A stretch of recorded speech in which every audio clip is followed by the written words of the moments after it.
patrimônio dele é 46. Boa noite, declarado. gente. Ops. Boa noite a todos e a todas. Estamos ao vivo. Uma boa live. Obrigado, Felipe. Obrigado, pessoal. Boa noite a todos. IPTU, IPI, IPVA, PIS, COFINS, ITCMD, IR, IRPJ, ISS. Não estou ficando maluco, não, nem fazendo xingamento. Aqui são as siglas dos impostos, alguns, taxas e contribuições que todo brasileiro paga no dia a dia. No Brasil, a maior parte da arrecadação dos tributos de municípios e da União vem dos produtos de consumo. Os estados também. Dos 2,23 trilhões de reais arrecadados, em média, por ano, esse é o dado de 2017, praticamente metade teve origem em consumo de bens e serviços.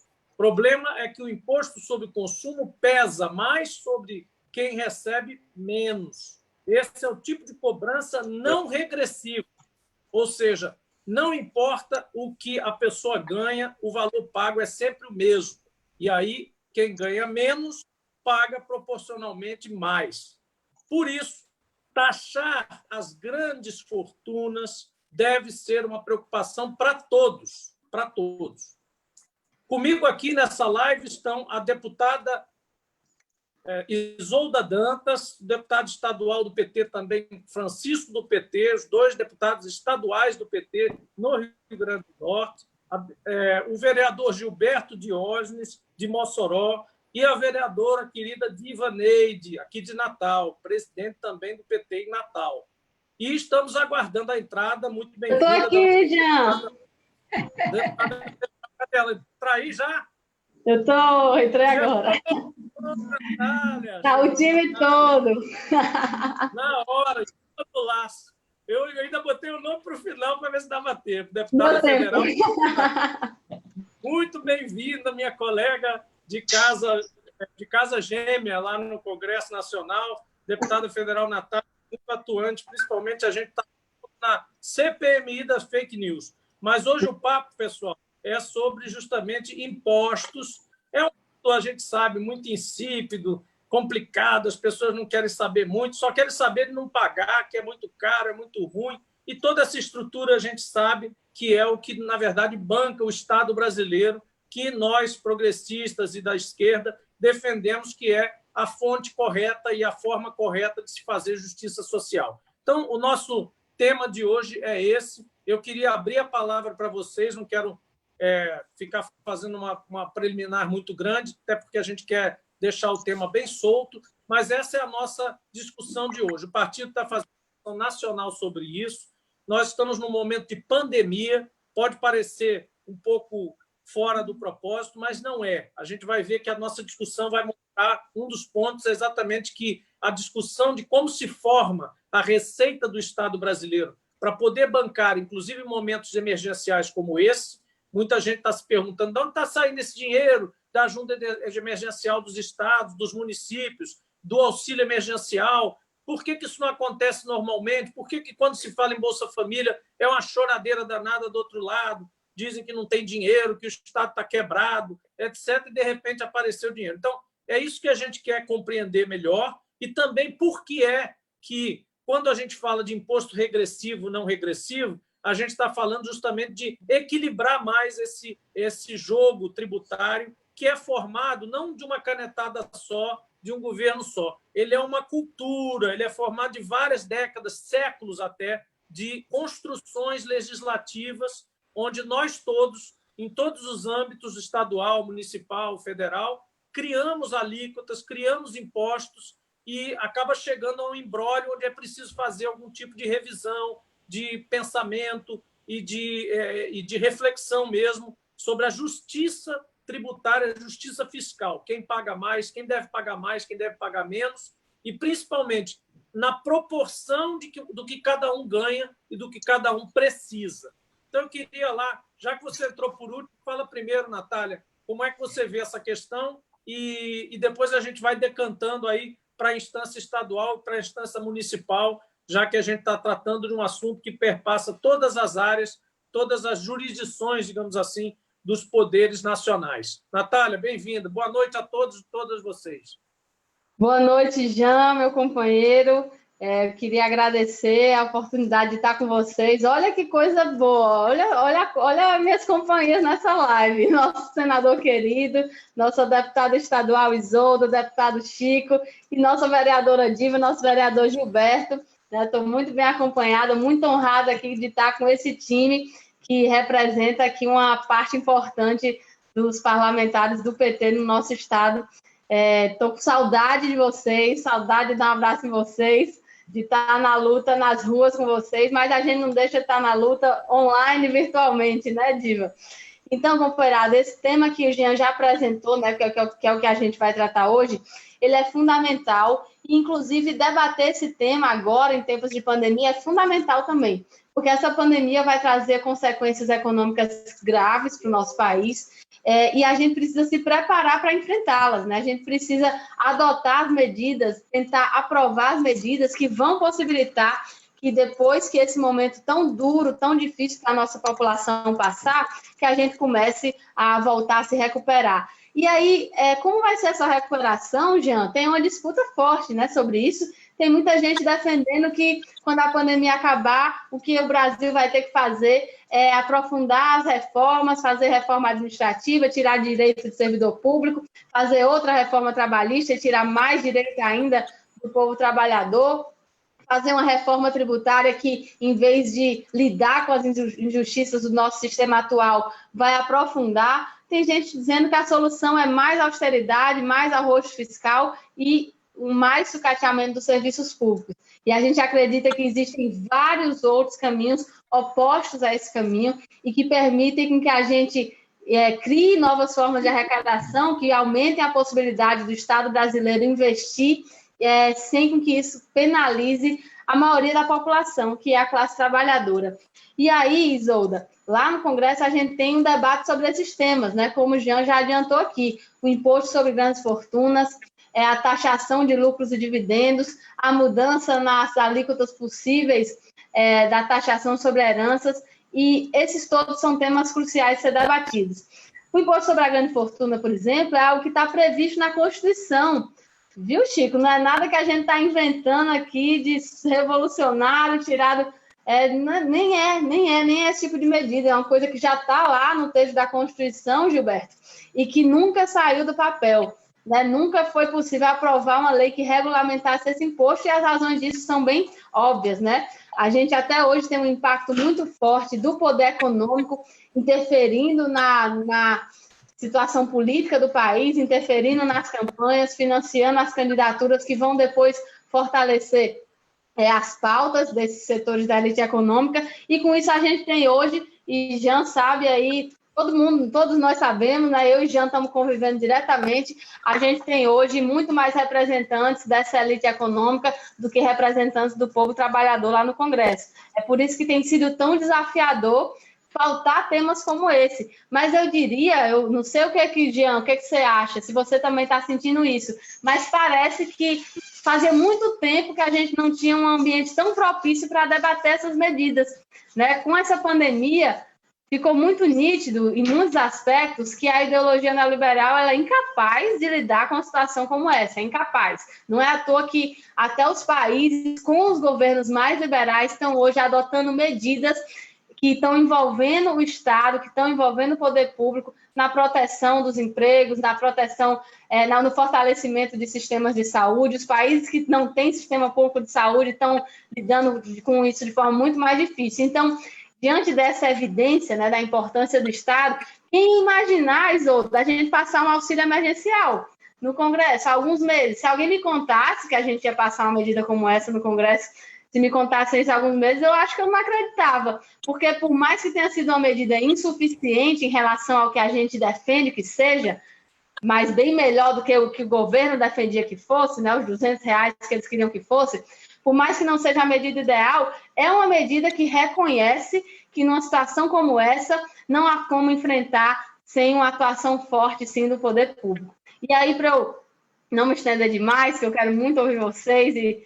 estou com saudade de ouvir vocês, entra nesse sentido do debate do nosso sistema tributário. O sistema tributário ele tem muito que ver com as desigualdades sociais, com a desigualdade no acesso aos serviços, com quem é que faz, né, quem é que paga mais para o Estado funcionar. E aqui no Brasil a gente tem um sistema regressivo, né? O que é que isso significa? Significa que quem ganha menos, quem tem uma renda menor, paga proporcionalmente mais do que quem tem uma renda maior.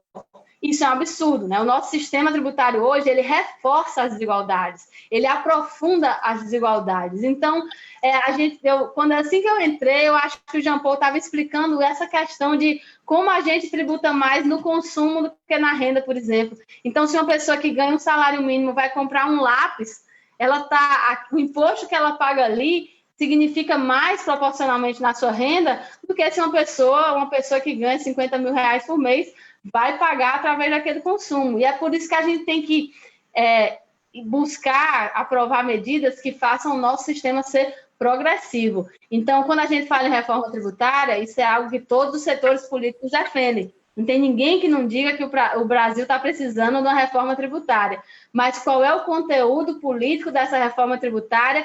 É isso que está em disputa. E é isso que a gente vai debater um pouco hoje, né? Porque tem gente que acha que a reforma tributária deve ser só para simplificar, unificar alguns impostos, desburocratizar alguns sistemas, e com isso está feita a reforma tributária. E isso seria uma perda de oportunidade absurda, porque o sistema tributário ele tem mecanismos capazes de fazer a gente promover maior igualdade social, a gente reduzir desigualdades. Então, nós, da esquerda, quando falamos em reforma tributária, por mais que as simplificações e desburocratizações sejam necessárias, elas são insuficientes para o que a gente precisa. Então, quando a gente fala em reforma tributária, a gente fala em deixar o sistema mais justo e adotar medidas que permitam que também sejam leis e tributos que permitam uma distribuição maior de renda, uma diminuição das desigualdades sociais.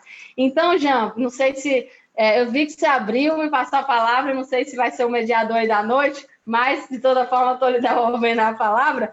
É muito importante que hoje a gente bata esse papo, porque realmente é a primeira vez que a gente vê alguns partidos de centro-direita, falando em imposto sobre grande fortuna e em taxar lucros e dividendos. E a gente tem que aproveitar esse momento, aproveitar essa conjuntura, fortalecer essa campanha que está acontecendo agora, para que a gente tente aprovar essas medidas e torne o nosso sistema tributário um pouco menos injusto, porque hoje ele é muito injusto e ele é promotor de desigualdade. O que você acha, Jean?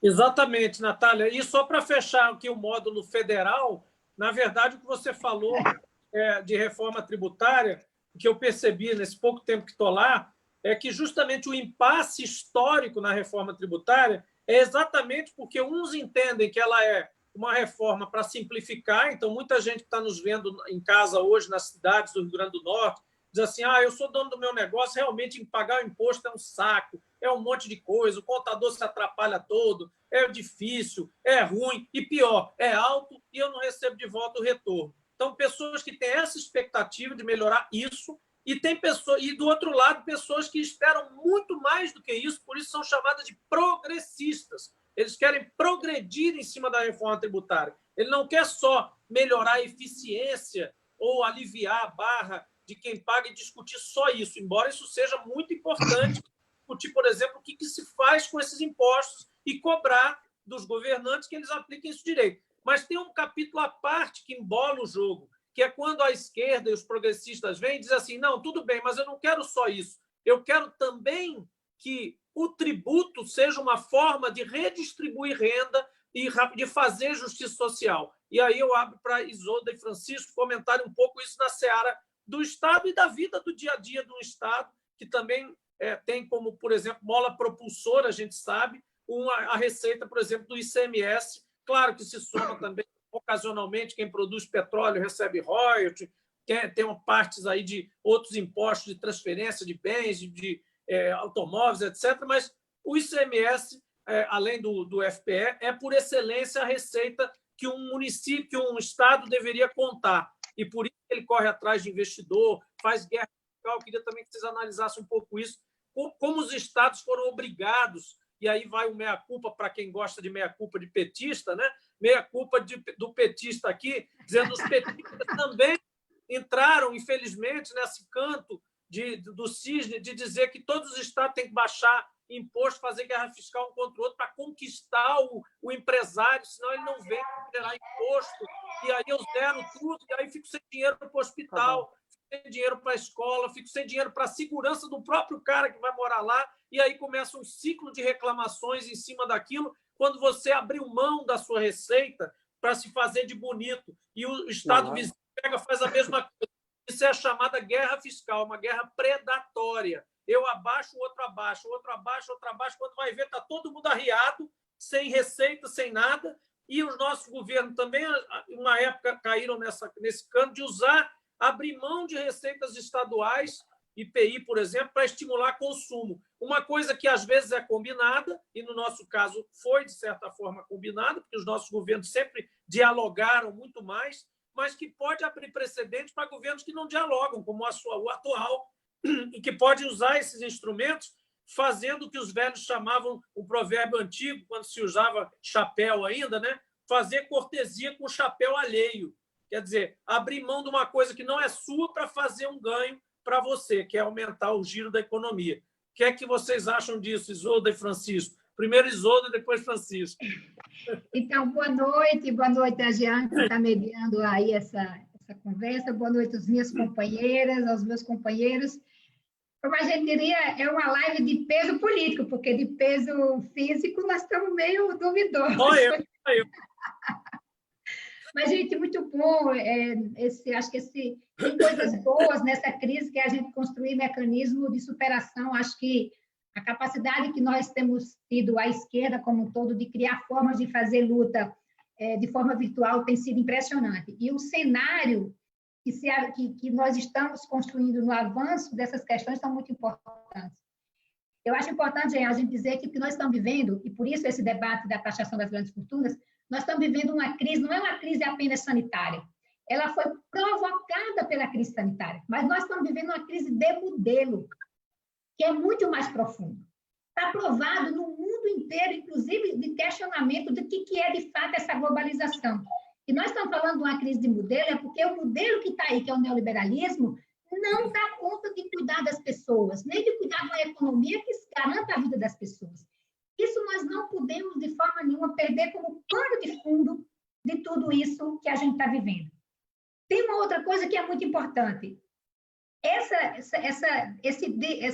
forma desnuda que o capitalismo e o neoliberalismo está se apresentando nesse momento, nos coloca para nós, e por isso a facilidade que nós estamos tendo de trazer temas como esse, da gente provar que tudo que a gente dizia na década de 80 está se confirmando agora. O que foi a defesa do SUS e a construção do SUS? Se não fosse o SUS, quem estaria salvando a vida da classe trabalhadora? Se não fosse, por exemplo, nos permite agora discutir o agronegócio. Quem é que está nos alimentando? É a soja? Não. Quem está nos alimentando é a agricultura familiar. Aquele debate que nós tivemos da necessidade de circuitos curtos de produção de alimento. Nós estamos discutindo agora quem é que está cuidando das pessoas. Aquilo que a gente dizia da importância das mulheres e do trabalho do cuidado que tem que ser dividido com a sociedade e com o Estado. Então, todos esses temas que, para nós, eram muito importantes, inclusive esse tema das grandes fortunas, todo mundo sabe que eu comecei minha vida muito cedo, isso era uma das bandeiras primeiras, na década de 80, que a gente colocava nas nossas camisetas, nos nossos lambe, taxação das grandes fortunas. Então, esse modelo, a forma que esse modelo ele se desfaz, aparece a possibilidade real da gente trazer esse debate.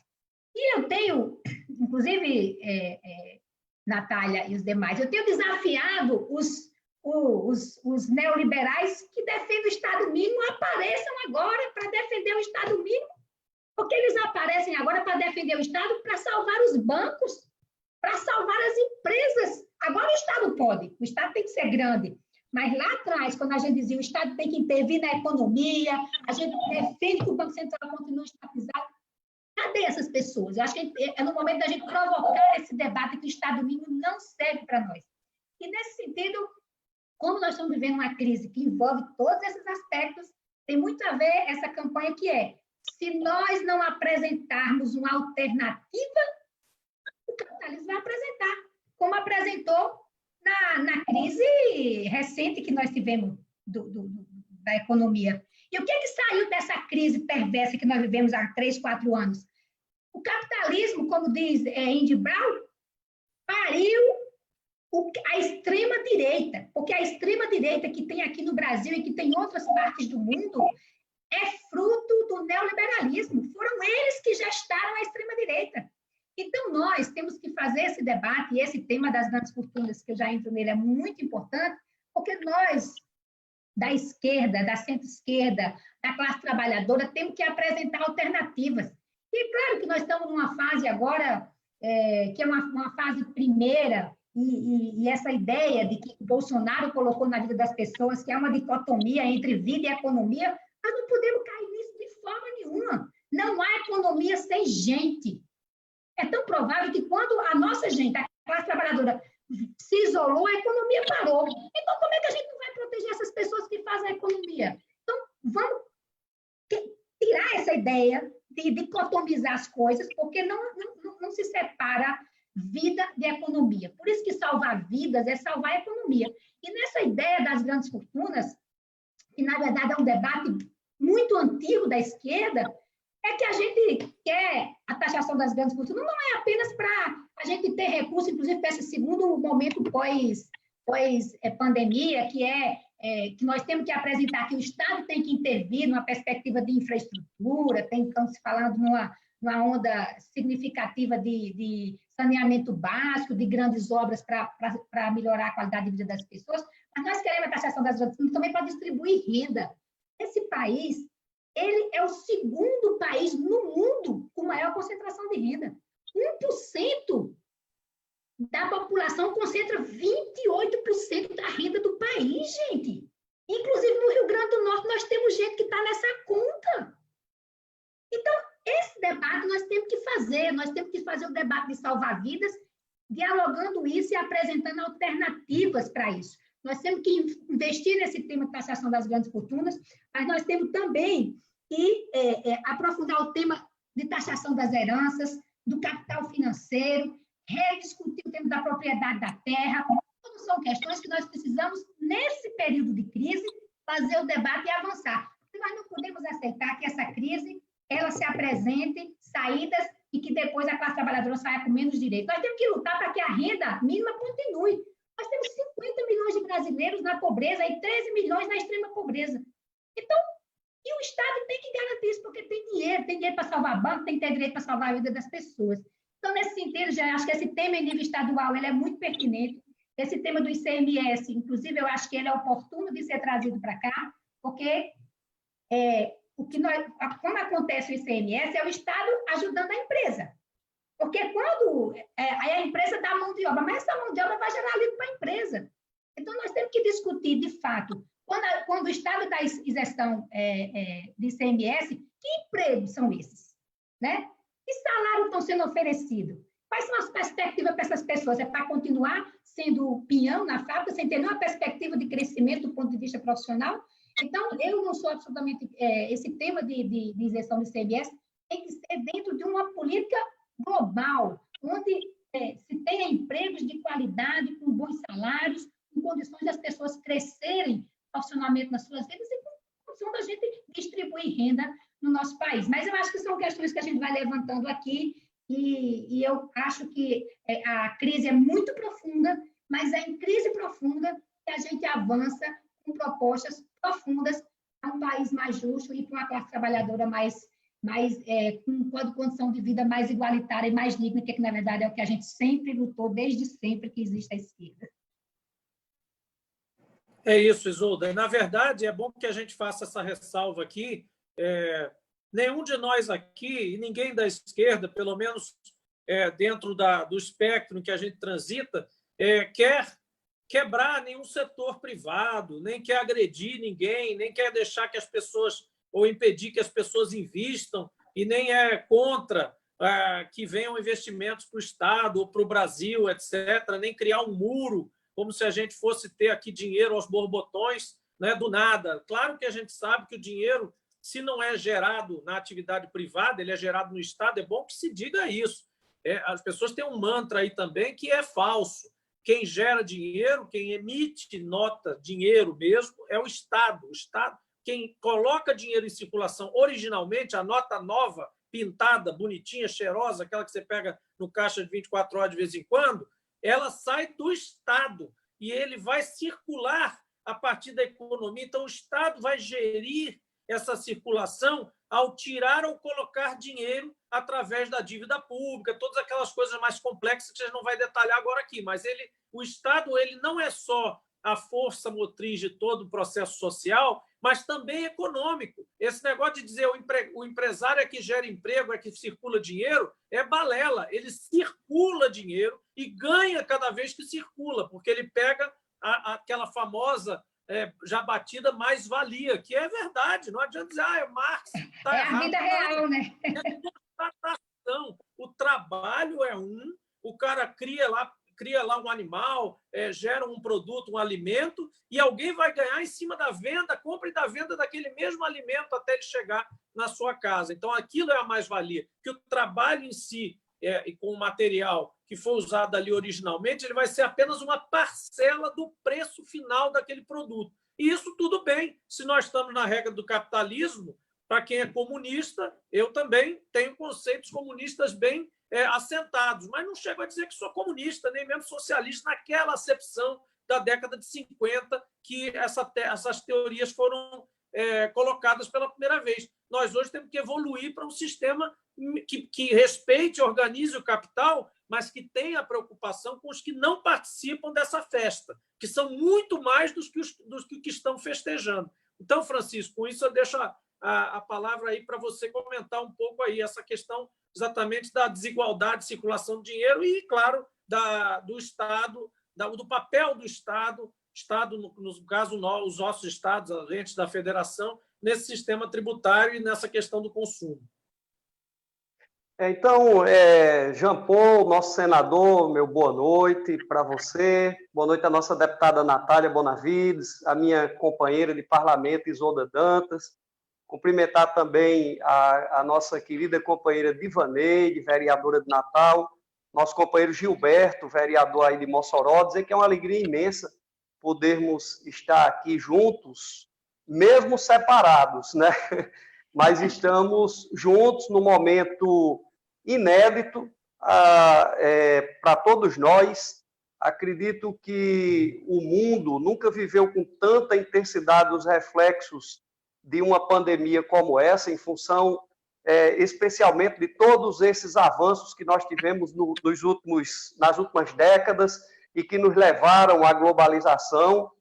E isso impõe uma série de reflexões, conforme já foram colocadas aí por você inicialmente, pelas nossas companheiras, deputada Natália, deputada Isolda, modelo de sociedade, disputa de concepções, inclusive de natureza econômica, sobre o papel do Estado. Os neoliberais certamente estão muito aperreados neste momento, porque eles estão vendo cair por terra todos os argumentos, ou a maior parte dos argumentos que utilizavam na defesa do Estado mínimo, e agora muitos desses são os que se dirigem ao Estado para socorrê-los diante dessa dificuldade. É evidente que, como disse a deputada Natália, isso não é uma invenção nossa, nós sempre defendemos isso, eu também lembro, assim como Isolda, ela é bem mais jovem do que eu, evidentemente, Isolda, mas eu acredito que nós entramos no PT praticamente no mesmo período, né? Eu tenho mais de 30 anos de militância no PT, e quando eu entrei no partido e comecei a militar, essas já eram bandeiras que a gente defendia, a taxação de grandes fortunas, dos lucros, dos dividendos, das heranças, tudo isto já se discutia como forma de fazer justiça social, de reduzir as desigualdades sociais no nosso país, né, que é um país onde as elites elas têm uma visão muito mais conservadora e muito mais predatória da força de trabalho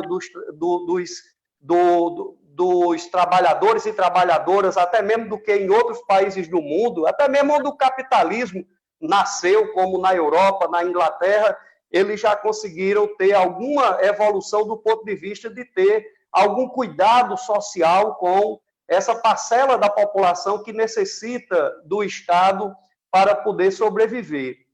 Agora, eu penso o seguinte, companheiros e companheiras, acho que esse debate, do ponto de vista ideológico, conceitual, do ponto de vista da importância que isso tem para a redução das desigualdades no nosso país, nós precisamos construir uma narrativa para que as pessoas, de um modo geral, que são mais atingidas por esse modelo perverso tributário que nós temos no nosso país, que taxa basicamente no consumo, e as pessoas não se dão conta disso, né? O pequeno agricultor, ou agricultora, o trabalhador assalariado, ele não se dá conta que quando ele vai no supermercado, ele paga o mesmo imposto do que um milionário quando vai comprar 1 quilo de feijão, quando vai comprar um alimento ou algum produto que precisa, né, para a sua sobrevivência. Então, nós precisamos mostrar a essas pessoas com muita clareza e numa linguagem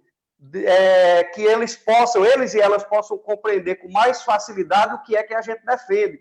Porque, veja, toda vida que se fala em reforma tributária, os que, obviamente, não querem que uma pauta como essa da taxação das grandes fortunas, dos lucros e dos dividendos, das heranças, eles se avoram rapidamente de buscarem os meios de comunicação de massa e dizer à população que isso se trata da criação de mais um imposto, que no Brasil se paga imposto demais e que, portanto, vai ser ruim para todo mundo. E, com isso, uma parcela da população termina acreditando nesse falso discurso de que a reforma tributária se resume à implantação de um imposto único para que todo mundo pague a mesma coisa, o que não garante, em hipótese nenhuma, a desigualdade social do nosso país e continuaria a manter o sistema tributário brasileiro funcionando como uma espécie de Robin Hood às avessas, né? Tirando dos pobres para dar aos mais ricos, aos mais aquinhoados, aqueles que têm mais fortuna. A outra coisa importante é a gente conseguir convencer a população de que essas pessoas, elas se tornaram ricas, milionárias, donas de grandes fortunas. Isso não é uma dádiva divina, porque muita gente também acredita nisso. Não, foi Deus que quis assim, então aquele pode ser mais rico, eu vou ser mais pobre, vou me acomodar com isso. A gente precisa mostrar a essas pessoas que isso não é uma criação divina, que isso também não é uma questão meritória. Porque fulano de tal se esforçou mais e por causa disso ganha mais, é mais rico, acumula mais bens. Então, é um desafio enorme que nós precisamos ter.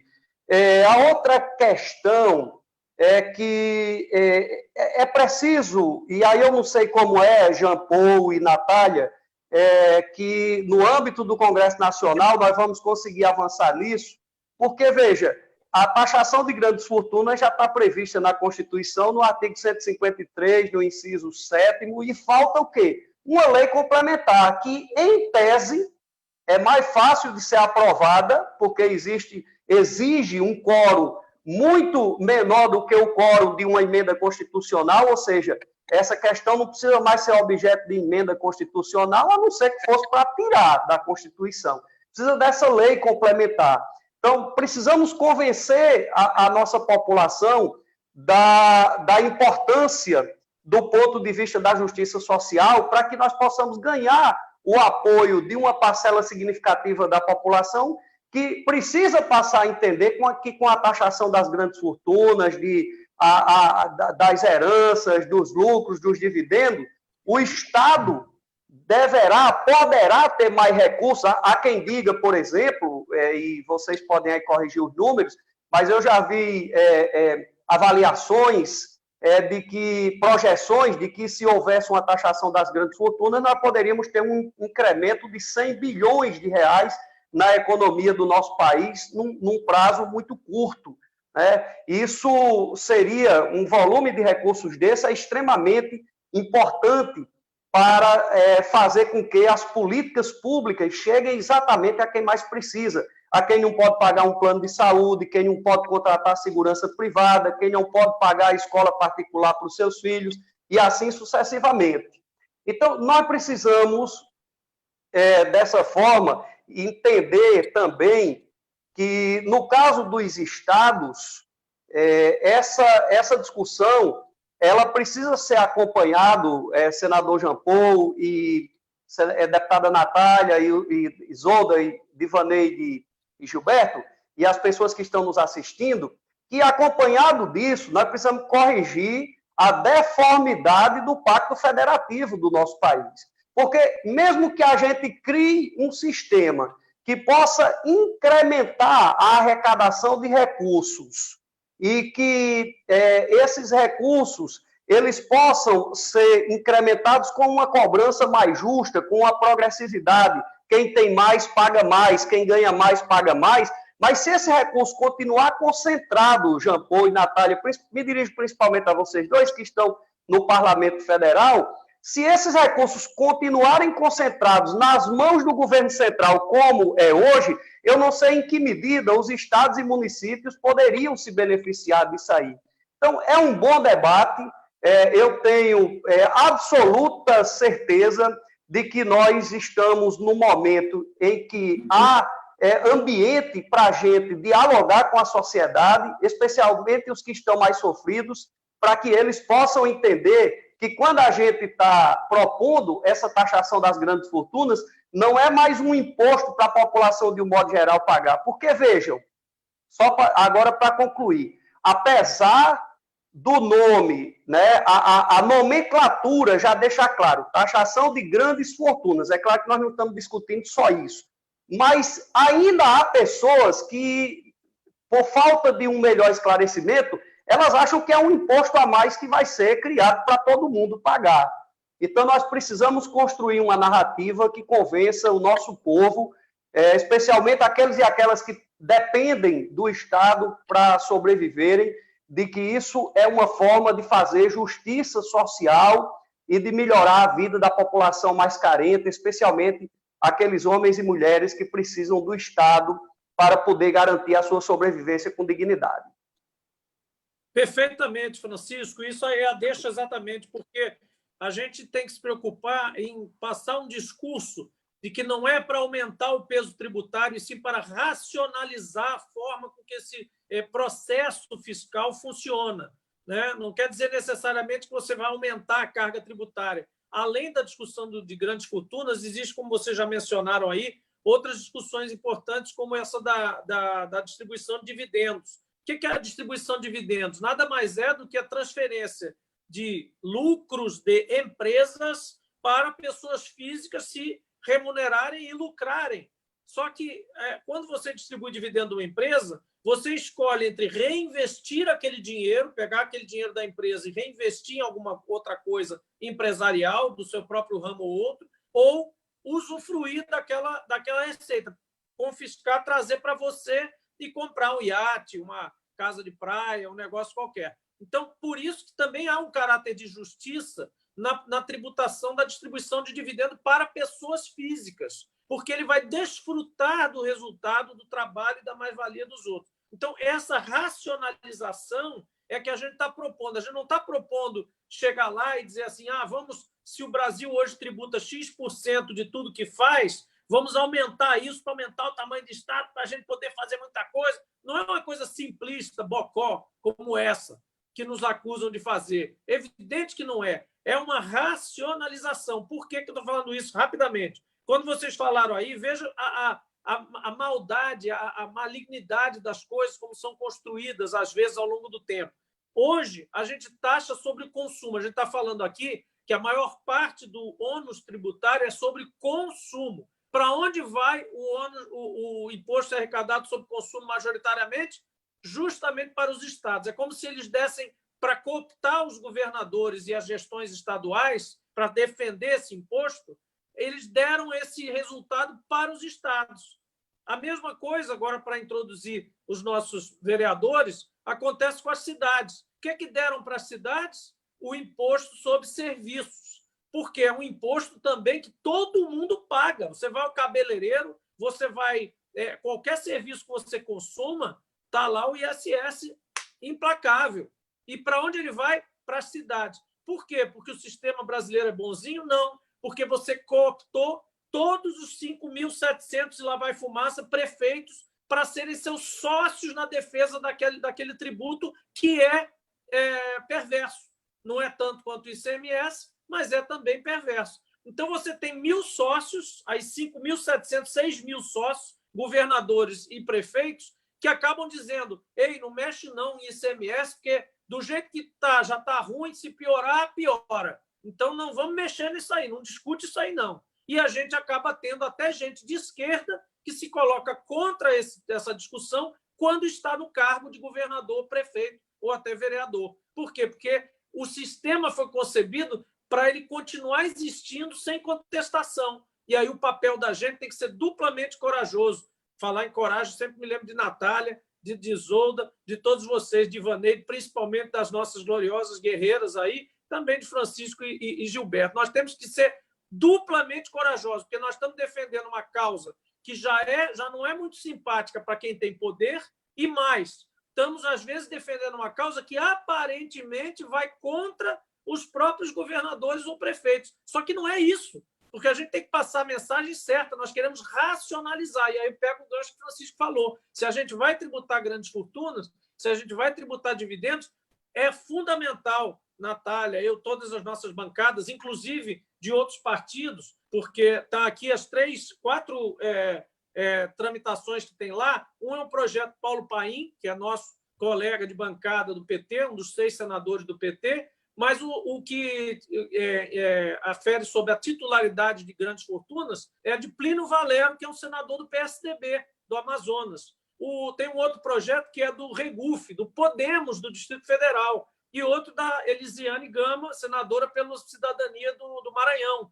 Então, é uma causa que transita em todos os partidos. No entanto, dependendo do discurso que é feito, pode parecer, né, que ataca os estados e municípios. Não é isso. Nós queremos que, se for tributado dessa forma, os estados e municípios também participem dessa receita. Divaneide.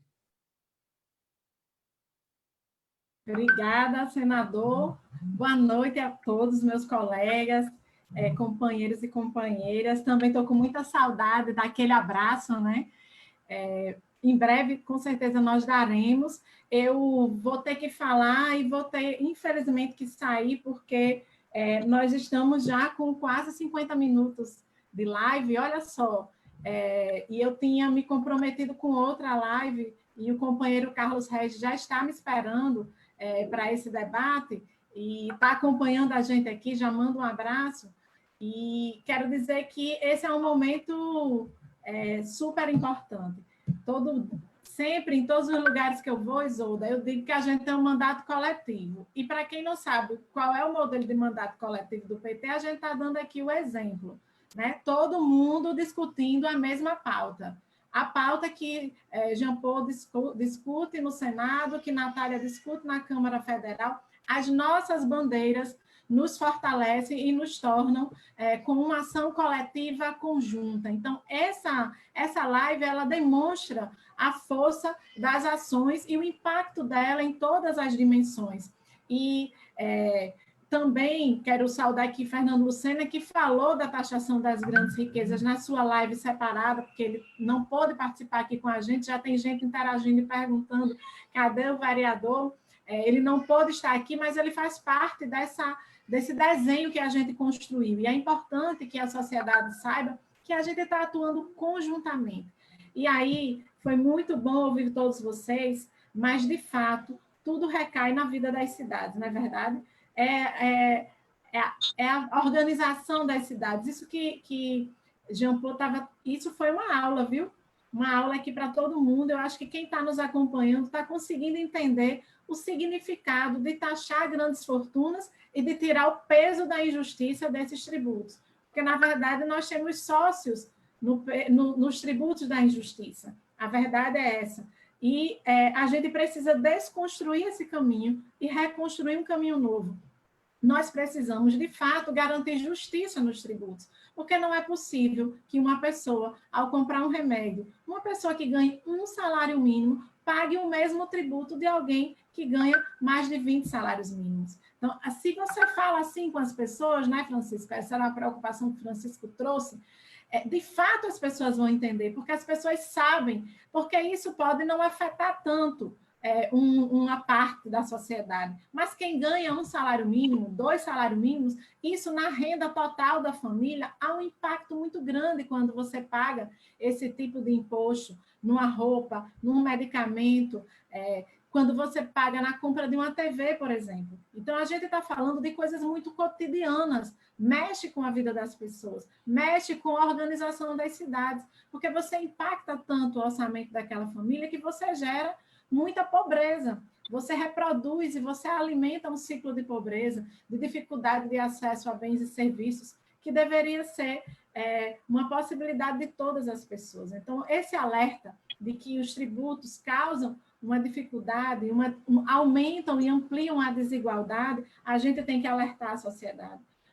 O aprofundamento da desigualdade se dá também, e ele é reforçado por esses tributos. Por isso que é importante que a gente pense que quando um tributo é regressivo, no caso desse tributo, que todo mundo paga igual, mas o impacto não é igual na renda, porque as rendas são diferentes, a gente precisa dizer que o imposto precisa ser taxado de acordo com a renda.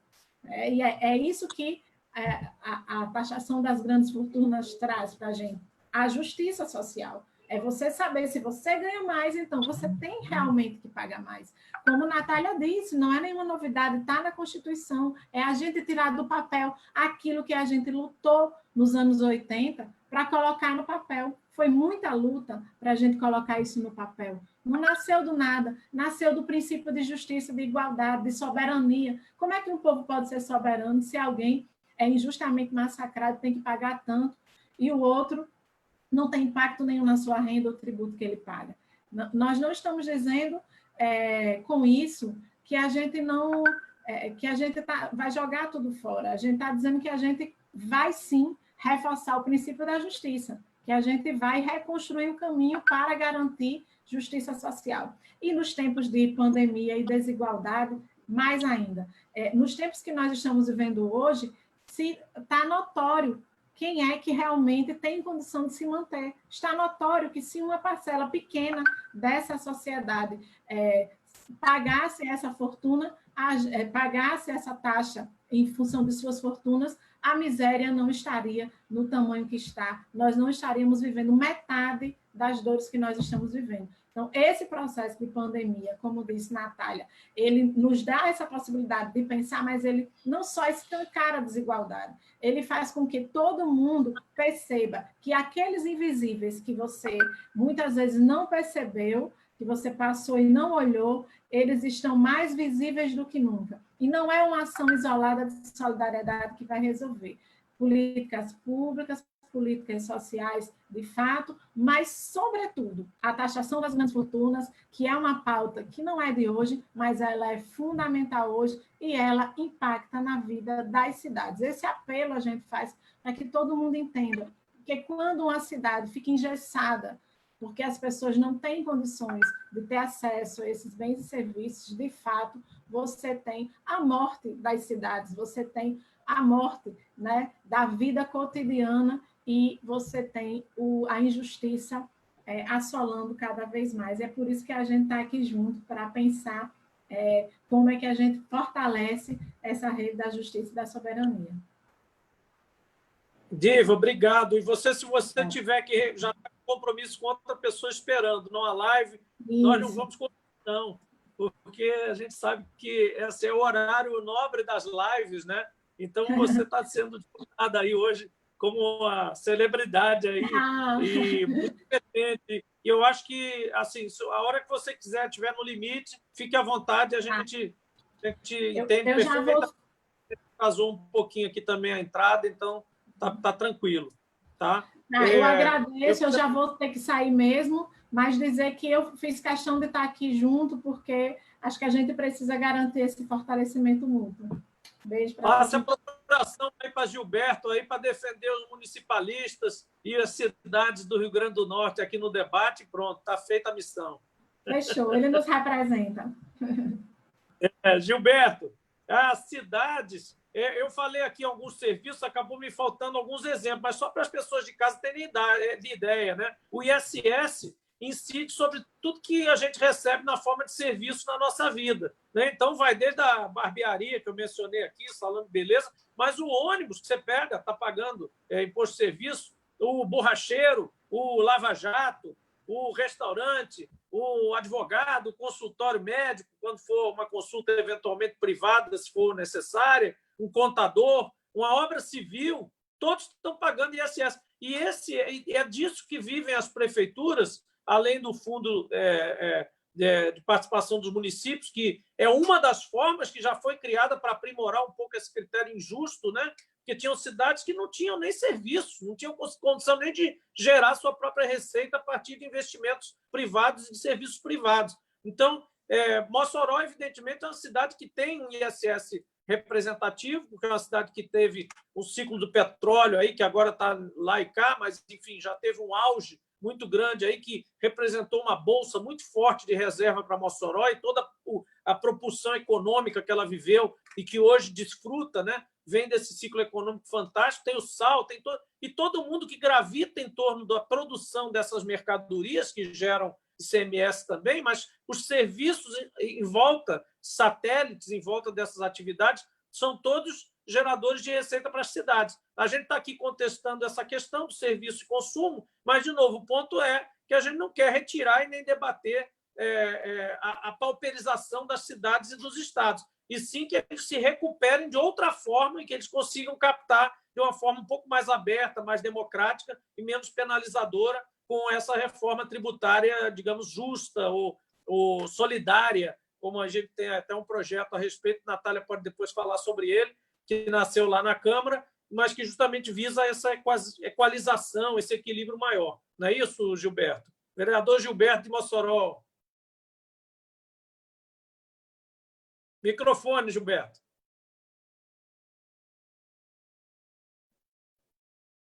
Aí, pronto. Senador, boa noite, Francisco Isolda. Boa noite, companheira Divaneide, não sei se ainda está presente.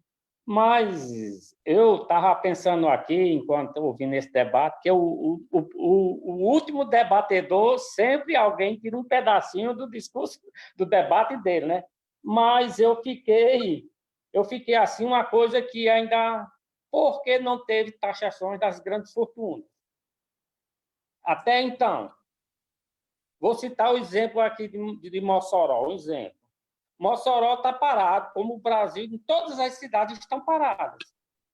Se houvesse taxações das grandes fortunas, talvez essa crise não era tão presente, porque os municípios, até então, não estão arrecadando nada, porque, infelizmente, está tudo parado, né?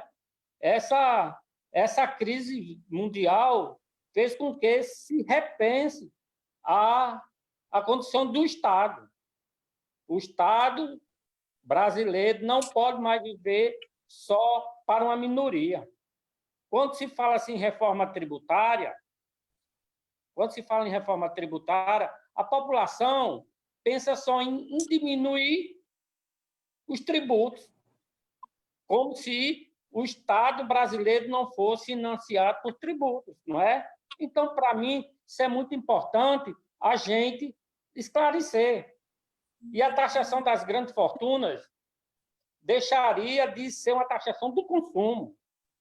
Porque quando eu compro 1 quilo de feijão, é um valor insignificante para mim, para uma parcela minoritária da população. Mas para a grande população, a grande maioria da população, os trabalhadores, os desempregados, os necessitados, é muito, e a gente paga esse mesmo imposto, esse mesmo valor do imposto. Então, por que esse debate não é mais profundo? Por quê? Porque existe uma hegemonia na sociedade que é dos ricos. O pobre pensa como rico. Aí, meu amigo, fica difícil. Por isso que, mais uma vez, nós temos que discutir a hegemonia dos meios de comunicação. Quem põe essa ideia de que todo mundo é igual perante a sociedade, perante a todos, é os meios de comunicação. Os meios de comunicações com donos milionários. E, portanto, com o auxílio do Congresso, exatamente quase 50% dos congressistas do Brasil são das elites. E os trabalhadores ainda não conseguiram entender de que é necessário a gente mudar o perfil do político brasileiro, é necessário a gente olhar de forma interiorizar a política para nós e não para os mais ricos. Muito obrigado.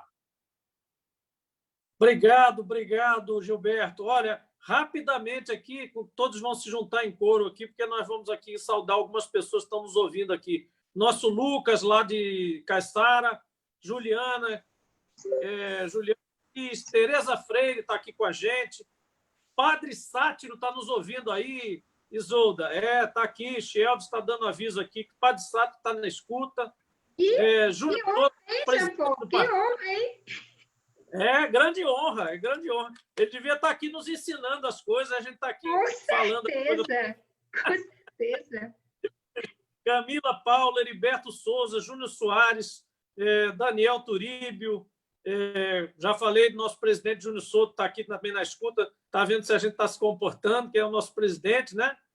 Wagner Araújo, Cláudia Lopes, Vinícius Borba, lá de Brasília, Vinícius, Tatá Carvalho, Gleiton Gustavo, Luiz Carlos Ferreira, muita gente falando novo Fundeb para Natália e Jean Paul, aí vamos lutar pelo novo Fundeb, com certeza. Américo Oliveira, Maria das Graças, Natália já vai falar sobre o Fundeb e sobre o projeto de reforma solidária. Pessoal, Rodrigo Alcoforado, Ivan Baron, Luiz Carlos Ferreira, elogiando também, falando do Fundeb, Deise Duarte, Tereza Freire, já falei, Eldon Simões, nosso amigo Eldon, Zulamar também, nosso companheiro, Luiz Carlos Ferreira, Barbosa Bezerra, Fabião Barana, Carlos Regis, Irineu Pereira, enfim, muita gente aqui parabenizando, mandando comentários e tal.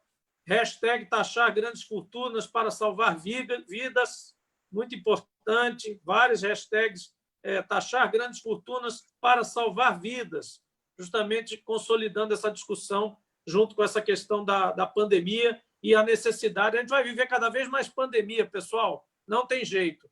O ser humano estragou o mundo, claro que há muitos bons usos dos recursos naturais, mas a gente está no limite onde a gente tinha pandemia a cada século, depois a cada 50 anos, a cada 30, agora vamos ter pelo menos a cada 2 ou 3 anos, a ciência já vai nos indicando que a gente vai ter que conviver com as pandemias até dar uma limpada no cenário. Então, vamos nos preparar aí para justamente ter dinheiro, como o Gilberto falou aí, ter reserva, né? E reserva, só quem tem é quem acumula reserva. E aí a gente volta para o tema, e eu volto para a Natália para comentar um pouquinho, Natália, sobre o projeto de lei que a gente tem lá, que nasceu na Câmara, com a caneta de vários deputados e também das entidades, principalmente da FENAFISCO, da Anfip, está aqui. É um documento muito completo, muito bom, que eu estimulo a todos que acessem na internet. A reforma tributária necessária. Aqui está explicado todo esse conceito que a gente está tentando resumir aqui com a linguagem leiga. Está aqui a emenda substitutiva global da Câmara, que eu tenho aqui, que a gente está estudando juntos, né? Jandira Fegali, Alessandro Molon, André Figueiredo, Paulo Pimenta, Tadeu Alencar, Ivan Valente, Daniel Almeida, Joênia Wapichana, Afonso Lourenço, e vários outros, Natália também, todos aí, PCdoB, PSOL, PSB, Rede e, claro, Partido dos Trabalhadores e das Trabalhadoras. Natália, toca. Companheiro, eu vou, assim como o Dio, eu também tenho um compromisso agora, então vou fazer esse comentário rapidamente e já deixar meu abraço e me despedir. Queria mandar um beijo para todo mundo aí que tu elencou, muita gente querida assistindo nossa live, fiquei muito feliz. E parabenizar nossos parlamentares aqui pelas intervenções que fizeram, né? Muito bom saber que a gente está em todos os níveis, né? Federal, estadual e municipal, antenado nesse debate e sendo capazes de propor medidas em relação a esse tema.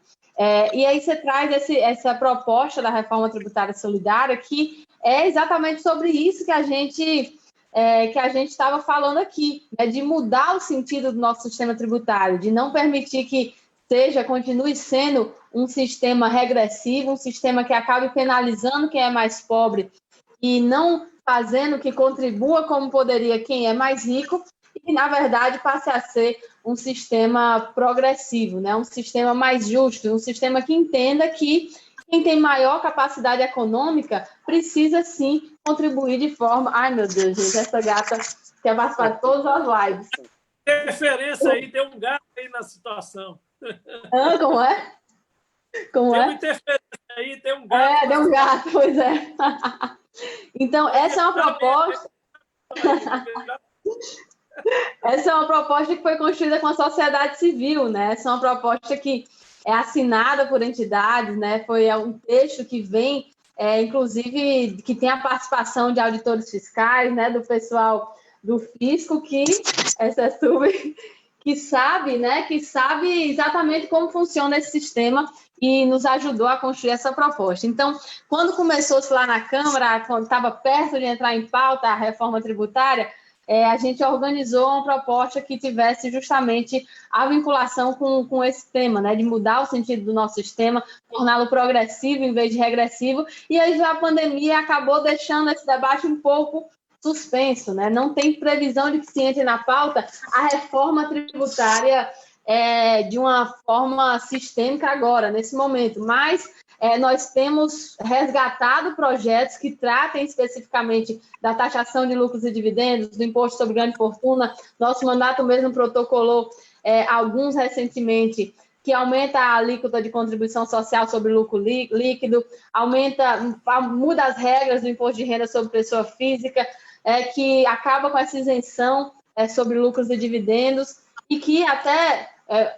saindo um pouco do tema em relação às pessoas, né, mas que revoga a lei que deu a isenção fiscal trilionária às petrolíferas estrangeiras. Então, a gente está tentando buscar uma produção nesse sentido para aproveitar esse momento em que, como vocês falaram, está tendo um reconhecimento da importância de o Estado ter uma presença na garantia de direitos e, bom, direitos custam dinheiro, então a gente precisa direcionar o nosso sistema tributário para que seja um sistema tributário capaz de financiar essa garantia de direitos, mas fazendo isso de forma justa, né? Cobrando de forma adequada e proporcional de cada setor da população.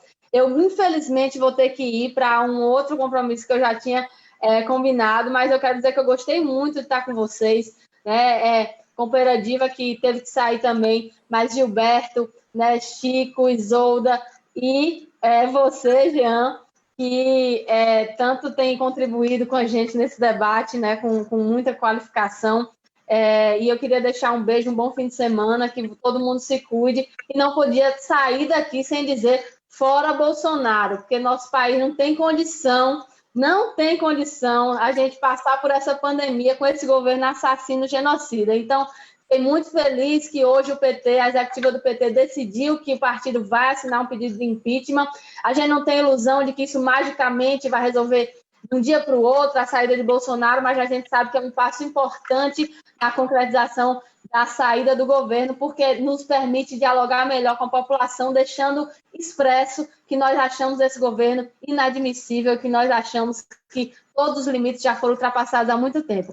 Um cheiro bem grande para vocês, bom fim de semana, até a próxima. Nossa equipe continua aí online assistindo ao debate para me contar o que eu perdi depois, e dependendo da hora que acabe lá, eu retorno aqui ainda, tá bom? Obrigada, Jean. Obrigada a todas, Gilberto, Francisco. Como é importante isso que você falou das ações pontuais. Muita gente nos pergunta, né, Natália, por que vocês não fazem projetos de lei, mudam imposto tal, mas, na verdade, é porque, às vezes, há assuntos que precisam ser discutidos como um conceito todo, porque são interdependentes. Então, é muito difícil você mudar uma alíquota, mudar um imposto só e fazer diferença. Você acaba gerando um debate que é enterrado por algum outro interesse específico, ele enterra aquele debate. Isso acontece nas assembleias legislativas também. Então, às vezes, é preciso transformar isso, como vocês fizeram e como as entidades apresentaram, e também o outro lado apresentou, né, no sentido de simplificar impostos, como a gente já explicou, transformar isso numa reforma, num conjunto de leis e de dispositivos que dá uma mudada geral em tudo. Obrigado, Natália. Qualquer coisa, a gente vai estar mais um pouquinho aqui. A gente já está se encaminhando aí para o tempo máximo de uma sexta-feira, mas eu queria aproveitar a presença de Isolda e Francisco para tomar liberdade até para desviar um pouco do assunto principal e colocar o seguinte: diante desse quadro todo, que a gente, até para fazer uma transição, né, de desigualdade, que a gente vem lutando em várias frentes, não só na tributária, né, fiscal, é uma das formas, né, de se discutir o papel do Estado e a própria sustentação desse Estado, etc. Natália deu uma deixa importante que a gente não pode deixar de comentar, né? Nós estamos atuando agora, e eu queria deixar bem claro que, desde o início, nós fizemos discussões na bancada do PT do Senado, que, como vocês sabem, o mais novinho, mais novato lá sou eu, né? Disparado, né? Os outros são todos grandes feras aí. Basta citar um Jacques Wagner, ex-governador, Humberto Costa, ex-ministro da Saúde, agora dando show aí, examinando tantos aspectos dessa crise sanitária aí nacionalmente. O Rogério Carvalho, nosso líder, também mais recém-chegado lá, mas com uma grande experiência já na vida pública, né, do estado de Sergipe, né, fora os dois Paulos, né, Paulo Paim e Paulo Rocha, que não precisa nem dizer nada para quem é do PT, são ícones nossos aí e meus professores lá. Mas nós discutimos exaustivamente o papel de protagonismo ou não do PT nessa questão do impeachment. E eu fui uma das vozes que disse: olha, eu acho que vai ter um momento que a gente vai ter que fazer isso, mas não deve partir da gente, não deve partir do Partido dos Trabalhadores, porque vai parecer e vai ser usado, mesmo que não pareça, vai ser usado como vendetta, né? Tipo, a gente sofreu impeachment, agora vamos devolver outro impeachment em cima de qualquer um que seja. E não é a questão, não é o Bolsonaro, a pessoa, o partido. A questão são as atitudes, a questão são os crimes de responsabilidade e a irresponsabilidade da atuação dele num período crítico como esse. Num período de pandemia, quando você vê quem é realmente líder e quem é soltador de foguete de artifício e festejador de desgraça alheia. E é nesse caso que a gente está se associando a muitas entidades, e não apenas aquelas mais tradicionais, que normalmente já acompanham o PT. A gente demorou mais, mas a gente colocou um arco de alianças extremamente amplo para mostrar que essa é uma reação da sociedade mesmo, às atitudes do governante, e não ao governante em si, não ao nome de um ou de outro, as atitudes dele. Queria que vocês comentassem um pouco agora. Vou inverter, vou botar Francisco antes de Isolda. Pode ser, Isolda? E depois de Gilberto, claro, entrar aí também como militante e grande argumentador político nessa seara também. Não é porque é vereador que está ausente do debate nacional, pelo contrário, né? Vamos lá, Francisco. Olha, meu companheiro Jean Paul, né? Primeiro, com relação a essa questão do governo do Brasil, o governo do presidente Bolsonaro. Bolsonaro, ele é presidente da República, ele é o líder da oposição a ele próprio, ele é a figura que mais cria problemas para o país e para o seu próprio governo. Ele, na verdade, tem todos os requisitos que não abonariam ninguém a conduzir um país como o nosso, em qualquer circunstância. Imagine num momento como esse. Razões para pedir o impeachment do presidente Bolsonaro, elas têm de sobra. Bolsonaro é uma figura que flerta o tempo todo com o autoritarismo, com a ditadura. Eu penso que, se o presidente Bolsonaro pudesse, ele seria um monarca absolutista.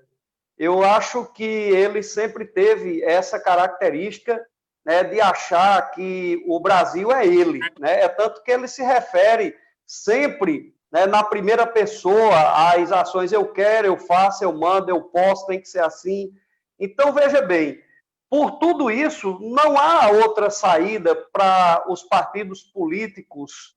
Imagina um partido como o nosso, que foi vítima de um golpe, né, recentemente, lá em 2016, não tão recente, mas quando tiraram a nossa presidente Dilma do poder, alegando pedalada fiscal. Outro dia, Isolda, lembra que a gente estava numa sessão da Assembleia e quando alguém elencava lá uma série de possíveis crimes de responsabilidade que o presidente da República já cometeu, não só agora na pandemia, como antes também, os atentados contra a Constituição, né, quando incentiva atos totalmente contrários à democracia, à desestabilização do regime democrático de direito no nosso país, os ataques à democracia, às instâncias do nosso país, que nós podemos ter diferença. Nós mesmos do PT já criticamos muito algumas instâncias que compõem a República Federativa do nosso país,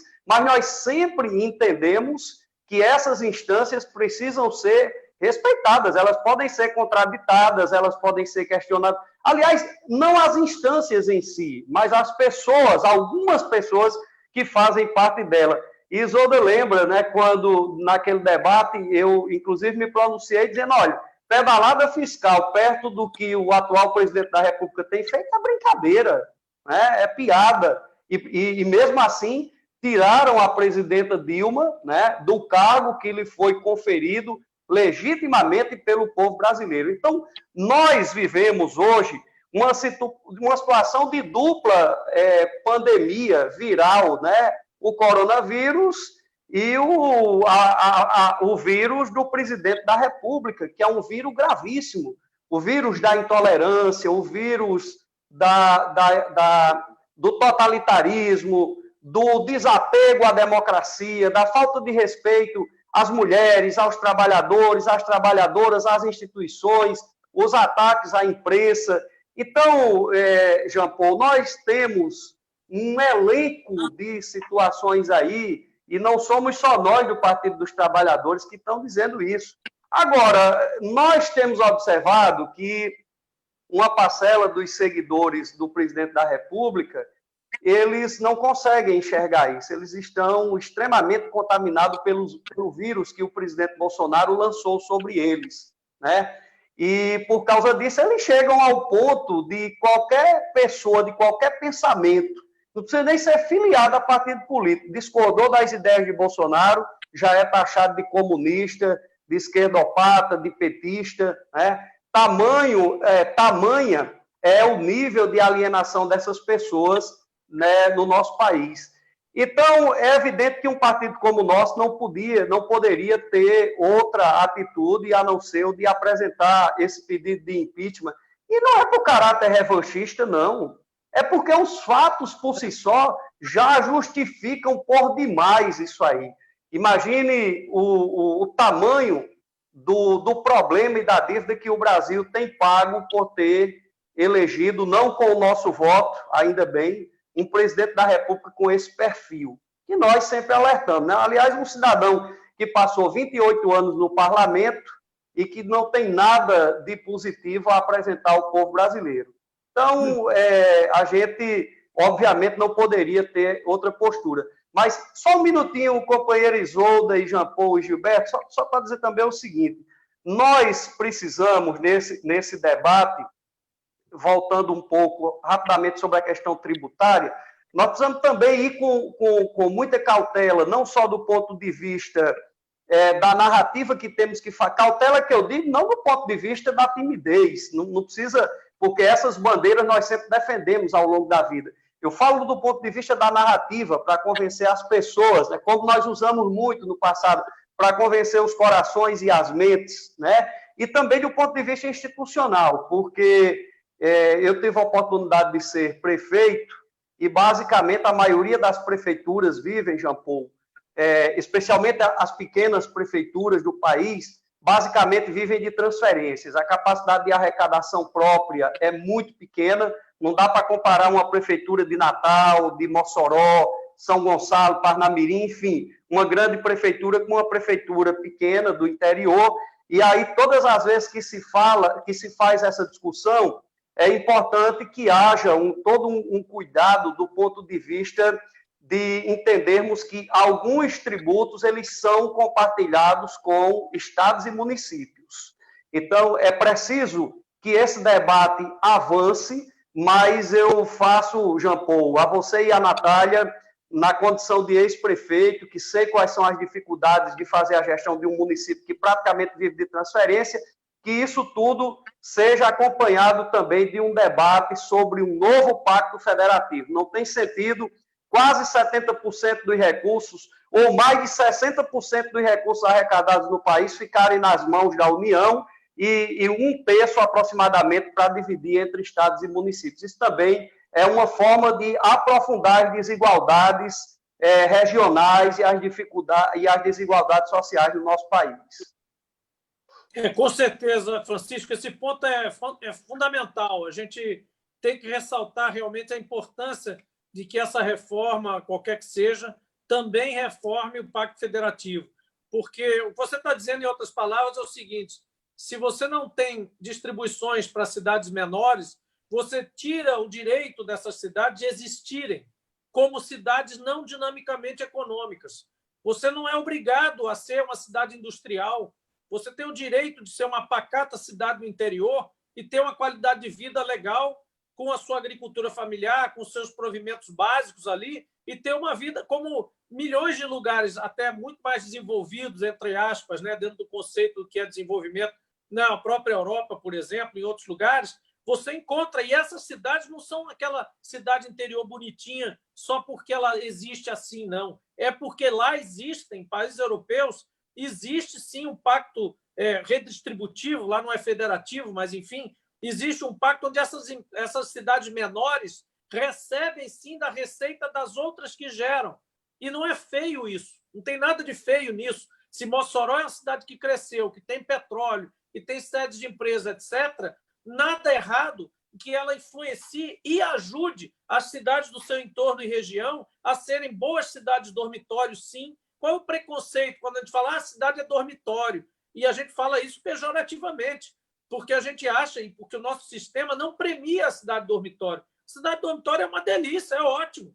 Se você tem que ter uma cidade próxima, que é onde você vai dormir em paz, se você não vai ter barulho de manhã, se você não vai ter movimento urbano, e ela vai servir para você ter uma boa capacidade de trabalhar no dia seguinte, mesmo que seja numa outra cidade, a cidade destino do serviço tem que poder ajudar a cidade dormitório. Isso hoje não existe.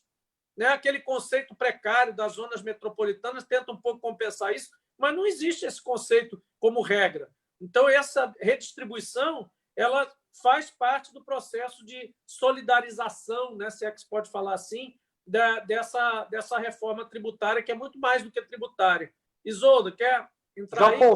Só um minuto, Isolda. É só para dizer o seguinte, com a minha fala, esse final, onde eu pontuei aí a questão do Pacto Federativo, né, que, obviamente, é também outro debate importante. É claro que o nosso tema é a taxação das grandes fortunas, que é importantíssimo e que a gente defende, mas eu quero deixar claro o seguinte, eu não estou, né, com a minha fala, defendendo que as pequenas cidades, os pequenos municípios não cumpram com suas obrigações de cobrarem os tributos que são de sua competência. Até porque é importante dizer que há municípios que sequer cobram o IPTU porque transformam isso num debate político, numa questão de disputa política local.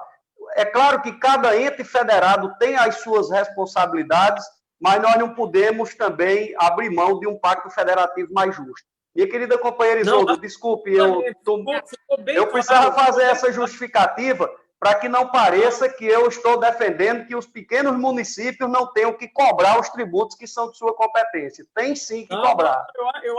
Ficou bem claro, Francisco, ficou bem claro para todos aqui que você simplesmente aduziu a realidade e eu quis forçar esse ponto justamente das cidades terem esse direito, eventualmente arrecadarem mesmo. Não é não arrecadar, mas arrecadar menos, para ter uma cidade menos dinâmica economicamente, mais pacata para se viver, de repente. É uma escolha. A cidade pode não ser nem turística, né? Nem todas as cidades pacatas são turísticas. Então, assim, de onde vai tirar dinheiro? Vai tirar dinheiro da federação. Os outros vão ajudar ela a existir e vai ter todo tipo de cidade para todos os gostos. Isolda? Então, eu quero voltar nesse tema aí, mas eu queria voltar ao tema do Fora Bolsonaro, Jean. Primeiro, eu queria saudar a Padre Safo, não sei se ele ainda está nos assistindo. Tem pessoas aqui de Raíssa, de Currais Novos, Ludijane de São Miguel, que eu estou acompanhando aqui pelo Tem muita gente, a turma de Mossoró está toda participando aqui, então, e assim, muitos elogios ao debate aqui. Muito bom, mas já eu queria esse tema do Fora Bolsonaro. Primeiro, eu acho que não tem saída para a crise se não tiver a saída de Bolsonaro.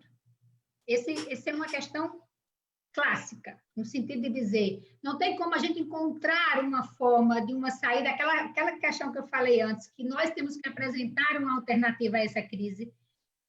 A primeira coisa é a saída do presidente. Porque quando a gente olha... Primeiro, temos que entender que Bolsonaro não é uma pessoa que não sabe o que está fazendo. Ele sabe o que ele está fazendo, tudo o que ele faz é pensar. Ele tem assessoramento internacional sobre as posições dele, é baseada no fascismo. Então, não vamos achar que o desequilíbrio de Damares, que Desamados não é tudo encaixado, é tudo dentro de uma lógica de governo. E encontrou na pandemia uma forma de agir e de ir, aos poucos, banalizando a barbárie. Isso, na verdade, é o que a gente tem acompanhado no cotidiano do presidente. Porque se a gente tem um presidente que o Brasil com 240 milhões, um país gigante, com a diversidade que tem, e um presidente, em meio à pandemia, busca brigar com a China, enfrentar os governadores, negar a ciência, isso é parte de uma lógica de implantação de uma extrema-direita, inclusive de manter os seus seguidores. Porque é isso que o Gilberto estava colocando, que mesmo que a gente fale, as pessoas vão continuar defendendo, é porque nós estamos numa condição, como eu falava anteriormente, de que a extrema-direita avançou no mundo, como consequência do neoliberalismo. Essas pessoas estão com a permissibilidade de expressar o ódio, de expressar o preconceito, de expressar tudo que aquele termo sendo um termo mais simplório, abriu a tampa do esgoto. E eles se sentem no direito de expelir o mau cheiro com o seu ódio, com o seu preconceito. Mas analisando isso, o que é que eu acho que hoje, como é que está o cenário hoje? Hoje eu acho que tem 3 polos. Bolsonaro com os militares, que não tem saída para a crise, não tem, porque, inclusive, tem muita dificuldade nesse cenário todo. Você tem o segundo polo, que são as pessoas que no primeiro ano apoiaram Bolsonaro e que estão abandonando o barco, como é parte dos governadores, como é parte do judiciário, e parte do mercado que tem interesse na reforma da Previdência e nas reformas que foi feito. E nós temos um terceiro polo, que é o polo democrático, que é onde nós estamos nele. É o PT, que é o PDT, que é a Rede, que são os partidos, o PSOL, o PCdoB, a Frente Povo Sem Medo, a Frente Brasil Popular. E esse é onde está o grande desafio. Acho que nós estamos tardiamente com Fora Bolsonaro. Tem, inclusive, documentos que listam mais de 20 crimes cometidos por Bolsonaro antes da pandemia e agora na pandemia. Então, e aí assim, não, se tiver um impeachment, o Mourão entra. Esse não é o debate. Porque o debate, as ações, elas vão se dando a partir da condição e da acumulação política que nós vamos fazer. Então, fora Bolsonaro, e quando o PT decidiu, e que nós tentamos, inclusive, fazer lá no Congresso, não conseguimos, mas, felizmente, esse processo foi amadurecendo, e a bancada federal, Jean, foi muito importante nisso. Nós estamos hoje com um grau de consenso sobre o fora Bolsonaro e, como a Natália falou, a executiva reuniu e avançou na ideia do pedido de impeachment. O que vai vir pós-impeachment vai depender da nossa luta, vai depender do que nós vamos construir com a classe trabalhadora, vai depender do que, inclusive, essa pandemia pandemia que nós estamos fazendo, esse debate de grandes fortunas, esse debate do SUS, esse debate do Estado a serviço das pessoas, vai gerar. Então, a política é assim, ela vai... É uma correlação de força, e eu acho que a saída de Bolsonaro é o primeiro passo para a gente ter uma alternativa a essa crise e que a classe trabalhadora não saia, mais uma vez, penalizada nisso. Sobre o tema dos municípios, tem uma música, eu já serei bem breve, porque nós já estamos bem avançados na hora, tem uma música do PT da campanha de 96, Jean Paul. Eu não sei, não, viu? É porque eu faço política há muito tempo. É assim, é na sua cidade que se começa a ser feliz. Ou seja, a gente mora num país, a gente tem um país, a gente tem um estado, mas é na cidade que a gente tem. Então, esse debate que Gilberto e que Ivaneide faz, na condição de vereador, de discutir a cidade, é fundamental e ele tem que ser parte desse debate para que a gente for discutir essa reforma tributária solidária. Porque se assim não for, nós vamos estar fazendo um debate que não condiz com o que é o cotidiano e com o que nós queremos alterar nessa perspectiva sobre isso. Então, nós temos que fazer um debate sobre um pacto federativo justo, porque é isso que já falava de Mossoró. Mossoró é uma cidade pobre, e as pessoas das outras cidades vêm, inclusive, comprar aqui. Então, tem que ter uma atuação solidária. Por exemplo, coisa real que nós estamos aqui tentando fazer, que não conseguimos aprovar na Assembleia, é o consórcio da saúde. Porque, vamos combinar, Mossoró, eu tenho todas as críticas à gestão, mas há de reconhecer que Mossoró tem o PEAS, mas vem outras pessoas de outros municípios, não há uma pactuação dos outros municípios para dividir essa conta da saúde as UPAs, e tem que atender todo mundo mesmo. Então, são essas questões, por exemplo, que o consórcio da saúde que nós estamos tentando passar na Assembleia, e a gente não consegue, tem tudo a ver com esse pacto que a gente está falando. E como é que os municípios têm que entender quem é maior, quem é menor, onde é que o fluxo de oferta de política pública está se dando, para não penalizar, porque Mossoró, de fato, é penalizada nesse sentido da saúde. Porque as outras cidades vêm para cá para pegar assistência à saúde, só que não tem pactuação com outro município para que o recurso do SUS fique na cidade onde o cidadão mora. Então, são questões dessa envergadura que eu acho que não pode ficar de fora. Eu acho que o tema dos municípios nesse debate é fundamental, porque, como diz, é na cidade que a gente começa a ser feliz. Já eu não sei se eu vou ter tempo de me despedir, mas eu acho que tem uma coisa que está aparecendo aqui, recebi várias mensagens para passar para você e para a Natália, que é a gente fazer uma força-tarefa para adiar o Enem. Nós temos, você sabe que a gente dialoga muito com o público da juventude, da turma que está indo que está para entrar na universidade, e tem uma ideia, hashtag Adia o Enem. Então, assim, essa é uma bandeira que a gente queria que você e a Natália pudessem incorporar, é uma decisão federal, mas a gente, na condição de parlamentar estadual, estamos aqui junto com os estudantes e com as entidades estudantis e também de professores, a necessidade de adiar. Nossos alunos estão sem aula. Nem todo nosso aluno tem uma internet, um computador bacana para continuar estudando. Então, haverá um prejuízo muito grande para a classe trabalhadora se o Enem for mantido nos prazos. Então, fica aqui o nosso apelo, a nossa reivindicação. Eu sei que a bancada já tem muito antenado, mas quero registrar aqui essa ideia da gente fortalecer essa campanha de Adia o Enem.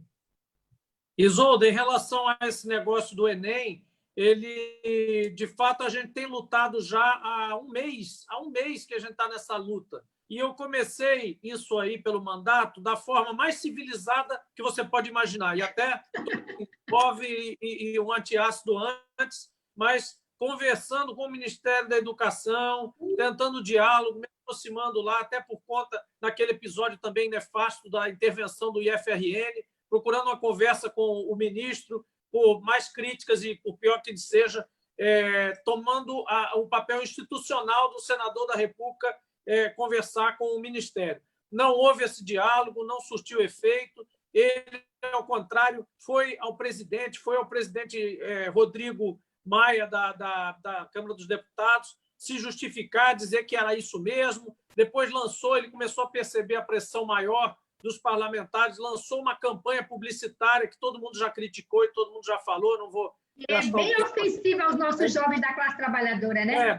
É ofensiva mesmo, eu diria que é quase um tapa na cara das pessoas que estão batalhando, como você está dizendo aí, para conseguir um sinal de celular, para conseguir enxergar uma apostila mal e porcamente produzida por alguém que está fazendo um esforço também, que não recebeu nenhuma orientação do Ministério da Educação para fazer material de EAD correndo. Então, assim, as pessoas estão ao Deus dará, literalmente, né? E os estudantes, pior ainda, que não têm a menor condição de fazer essa prova de forma competitiva, e o ministro dizendo que é uma competição igual, que afetou todo mundo e tal, como se todo mundo vivesse num apartamento da Zona Sul de São Paulo, do Rio, com um iPhone bonitinho ali para fazer live. Então, e aí a gente partiu para uma seara mais agressiva, nós impetramos uma ação judicial que está em curso para isso, para obter liminar, etc., e também ações no sentido legislativo, projetos de lei que estão tramitando, são 4, que eu saiba, são 4, havia um quinto para entrar, um deles é meu, outro da senadora Daniela, outro do senador Everton. Então, nós estamos unidos nessa, e toda vez que tem plenário remoto, quem está nos acompanhando aí no plenário remoto sabe que a gente encerra falando que a gente precisa tratar. Presidente Davi, paute os projetos do adiamento do Enem, porque não está havendo diálogo com o Ministério em relação a isso. Então, nós estamos trabalhando todo dia com isso. E Natália, a mesma coisa. Lá na Câmara, a gente vai acompanhando o mandato um do outro, trabalhando junto, e a gente está vendo que eles lá também têm uma bancada grande. Vocês sabem que não vamos perder de perspectiva. O nosso Partido dos Trabalhadores é a maior bancada da Câmara, ainda é. Então, nós não somos pequenos, não. O PT não sumiu, o PT não acabou, o PT não quebrou, e também não quebrou o país. Então, é o seguinte, nós somos a maior bancada da Câmara e temos uma bancada super respeitada no Senado, com gente, como eu disse, que foi governador, que foi ministro, etc. Então, é o seguinte, nós estamos fortes lá e temos bons aliados. Os nossos partidos aliados são ferrenhos, são aguerridos, são inteligentes, fazem propostas condizentes com o consenso da esquerda brasileira. Então, nós estamos fortes. Nós estamos prontos para esse embate. E estamos fazendo um bom embate, um bom combate, com respeito à democracia, porque não é nosso estilo bater em ninguém de graça, e a gente está fazendo, contestando atitudes. O Lucas até colocou aqui, é contra a pessoa do Bolsonaro, sim, porque ele é isso, é aquilo e tal, ele preconiza a eugenia, o racismo, etc. É verdade, mas, veja, são as atitudes dele. São as atitudes dele. Não é a pessoa física dele, como pai, como marido, como cidadão, não. São as atitudes que o condenam e são as atitudes que a gente quer que sejam condenadas publicamente. Eu queria deixar para nosso amigo Gilberto também para comentar um pouquinho essa questão das condições políticas de um impeachment, a posição do PT, né, essa explicação, esse esclarecimento que a gente tem que fazer na base, Gilberto, ninguém melhor do que você para isso, na base, para entender por que o PT esperou o melhor momento, por que ele se cercou dos cuidados de colocar várias entidades para ter uma representatividade mais do que meramente uma ação de PT contra Bolsonaro, ou de PSB, PT do B e tal, como o PC do B contra Bolsonaro. É uma atitude institucional, madura, fomentada pela base, pela sociedade organizada. E isso é importante a gente dialogar para a nossa base em geral e até para esses que Isolda chamou que eu chamo de desiludidos, né? Aqueles que votaram em Bolsonaro com alguma esperança em cima de segurança, de bandeiras assim mais imediatistas, mas que não têm o coração do esgoto que você falou, Isolda, que não tem esse pensamento maligno, mal mesmo, né? De achar que cada um se basta, que o individualismo é tudo e Deus está lá para proteger todo mundo e a gente que faça o que der na veneta. Não é assim que funciona. Não é isso, Gilberto? Exatamente. Primeiro, essa questão do impeachment, eu entendo que o maior gerador de crise é o próprio presidente, porque um presidente de um país, do Brasil, ele é um administrador de crise. Ele debela as crises. Esse não, esse cria de manhã, de tarde, de noite. Você tem uma ideia, eu isolado aqui em Areia Branca, né, vi aquela conversa que ele teve com o Botafogo, mas não é nosso Botafogo, não, viu? Peraí, tira esse apelido do cara. Né? Então, com o Rodrigo Maia, eu digo, vai começar a funcionar alguma coisa em prol de de Bolsonaro. Quando foi hoje à tarde, para minha surpresa, ele demite o ministro da Saúde.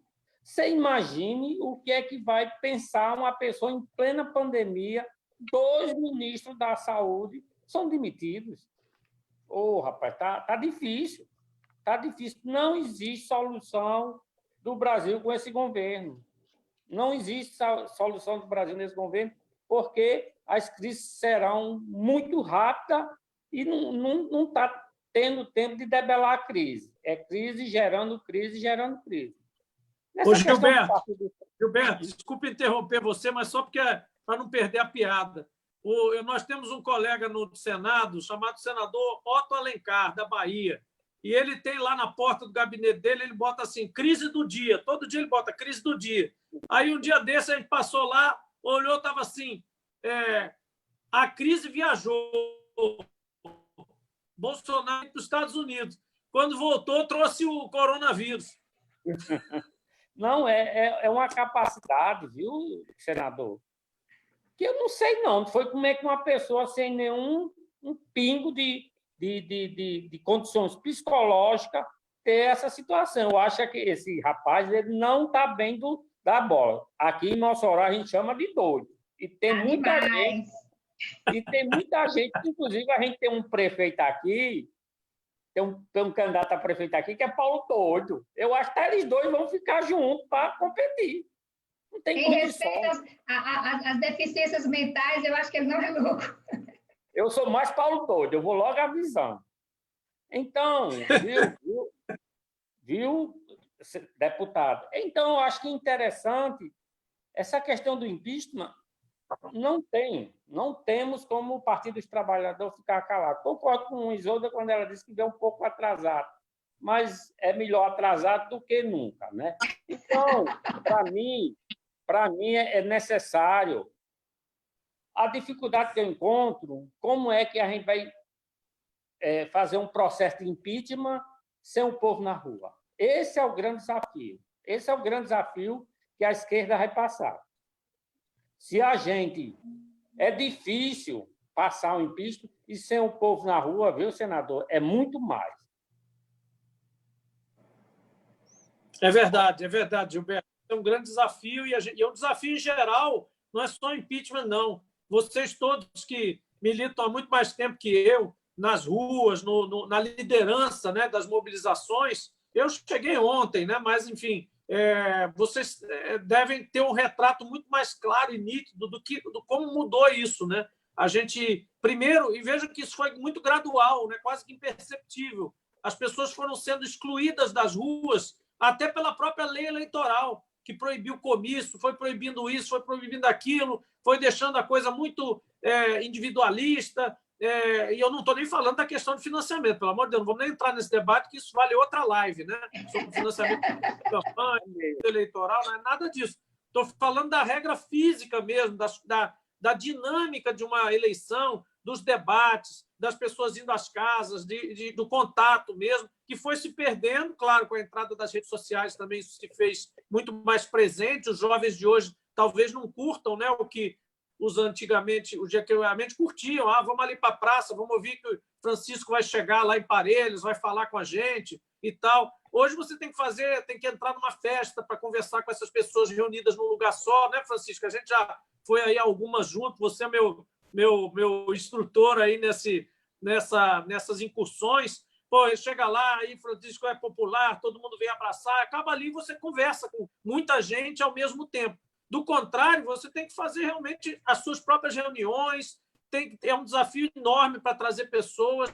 Isso não é só da esquerda, não, é geral, porque as pessoas foram se despolitizando, se traumatizando com a política, e a política passou a ser um palavrão, uma coisa que só pessoas assim muito diferentes se interessam, ou por interesse, ou por vaidade, ou porque querem se corromper. Então, ficou uma coisa maldita. Quando, na verdade, a política é a própria democracia, né? Então, quando você entra num estágio limite como esse da discussão do impeachment, que é tirar um presidente da República que foi eleito por uma razão qualquer, por um revés que ele é capaz de trazer para o país, tudo isso faz falta. Toda essa base que você deixou de ter ela simplesmente virou areia, né? Então ficou muito difícil todo esse debate, mas a gente vai ter que encontrar o caminho, né? O caminho vai ter que ser encontrado de alguma forma. Eu queria saudar mais uma de pessoas aqui, mas principalmente nosso companheiro Geraldão, que foi presidente também do partido, Rafael Pablo, Nicole Tinoco, João Ricardo Cerqueira, Kaline França, Francisca Geiane, está aqui também, Gilson Bezerra, já falei aqui esses todos, Luciane Peralta, alguns estão participando tanto que estão aqui repetindo várias vezes, Elias Cruz, Vanessa Dutra, enfim, muita gente aqui saudando e muitas hashtags Adia Enem, Adia Enem. Olha, eu falei! Empenhado aí, você está olhando aí, realmente muita gente aqui. Está disputando com fora Bolsonaro. Bom, eu queria deixar para vocês aí 2 minutos para cada um para a gente se despedir, fechar esse tópico aí, nos comprometer com essa luta da reforma tributária solidária, ajudar como a gente pode. E, se vocês puderem, dar uma mensagenzinha para as pessoas que estão nas cidades preocupadas com a eleição no final do ano. Como é que é a posição de vocês em relação a essa questão da eleição? Quem me pergunta sobre negócio de fundo eleitoral, se vai devolver o dinheiro ou não, eu digo, calma, não adianta tomar essa decisão emotivamente ou por causa daquele fla-flu que a gente falou aqui. Tem que esperar para decidir se vai ter eleição, porque nós somos favoráveis ao financiamento público de campanha. E o fundo eleitoral é quando o Estado abre mão de um pedaço do seu orçamento para financiar por igual, para dar um pouco de igualdade no processo eleitoral, para permitir que um pescador de Caiçara do Norte, que um agricultor familiar tenha condições mínimas de fazer uma campanha, de participar do processo eleitoral. Se a gente não tiver isso, cai de novo no financiamento privado dos milionários das empresas dos grandes interesses, ou então, se for individual, a gente vai eleger pastor, fazendeiro e celebridade, porque não vai ter nenhum representante do povo. Francisco? Olha, companheiro Jean, de certa forma eu já me sinto contemplado com a sua fala, porque eu passei a minha vida toda, nós, né? A nossa militância toda sempre foi defendendo partidos fortes, democracia e defendendo financiamento público de campanha, porque nós sabemos que o dinheiro privado que movimentava as campanhas, infelizmente, nós sabemos que ele não foi totalmente abolido. As campanhas ainda se dão de forma muito desigual. E esse debate que tentam colocar, que o dinheiro do fundo de campanha salvaria o Brasil, salvaria a saúde brasileira, isso, na verdade, é uma forma de tirar o foco da importância da política, né? Porque, na verdade, essa demonização que se tenta fazer da política é uma maneira, inclusive, de fazer com que pessoas, como você citou aí, e eu me incluo nelas, viu, Jean Paul, senador, e todos nós, né? Imaginar que um de nós pudesse chegar onde nós chegamos, deputado, vereador, senador, deputada federal, a própria governadora, enfim, Lula, presidente, tudo isso, se nós não tivéssemos um partido como o Partido dos Trabalhadores e outros que também se aproximam da nossa ideologia, do nosso pensamento, seria quase impossível. Eu fico imaginando, Isolda, eu, você, Gilberto, próprio Jean Paul, Natália, enfim, eu todo dia me pergunto como é que eu teria feito na minha vida para poder chegar do ponto de vista dos mandatos que ocupei e que estou ocupando até agora.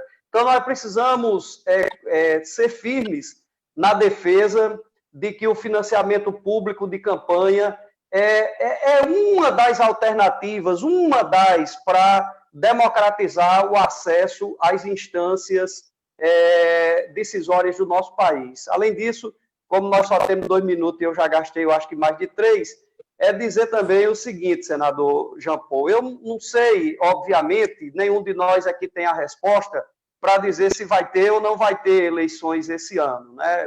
O Tribunal Superior Eleitoral dá pistas que terá e o Congresso Nacional também, porque não houve nenhuma mudança na legislação e na Constituição que possa ensejar uma mudança no calendário eleitoral, um adiamento dessas eleições.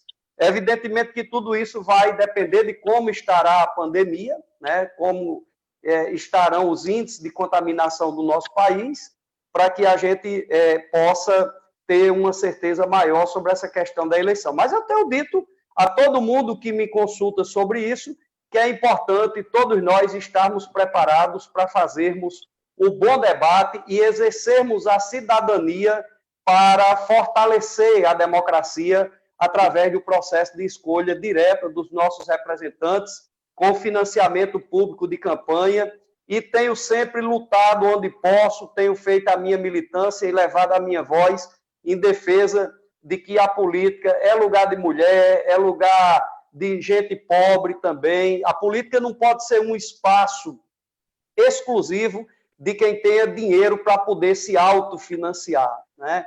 Infelizmente, isso é o que uma pequena parcela da sociedade quer, porque se fosse dessa forma, pessoas com o nosso perfil não estariam aqui numa live como essa, discutindo temas tão importantes para os destinos do povo do nosso país. Então é isso. Um abraço, minha querida companheira Isolda, que nós estamos lá na Assembleia toda semana, né? Naquele ambiente, às vezes pesado, tal, mas, enfim, faz parte da democracia, por mais que a gente tenha divergência de ideias, mas esse ambiente pesado é que eu falo do ponto de vista dos debates, mas nós temos que valorizar ambientes. É melhor que nós tenhamos um ambiente pesado do ponto de vista das discussões, né, das divergências de ideias, do que se nós não tivéssemos essa oportunidade de poder representar o povo do nosso estado, dos nossos municípios e o povo do nosso país. Então é isso. Forte abraço para todos vocês, uma alegria imensa poder compartilhar aqui esse momento com vocês e com os internautas. Deixar um abraço aqui aos internautas, todos e todas que nos assistiram, e deixar, Jean Paul, mais uma vez reforçada a nossa luta em defesa do adiamento do Enem e também a nossa luta, não podemos perder de vista, em defesa da prorrogação do Fundeb como fundo permanente, constitucionalizado e com mais recursos para garantir a educação de qualidade ao nosso povo. Perfeito, Francisco. Vamos conseguir, sim.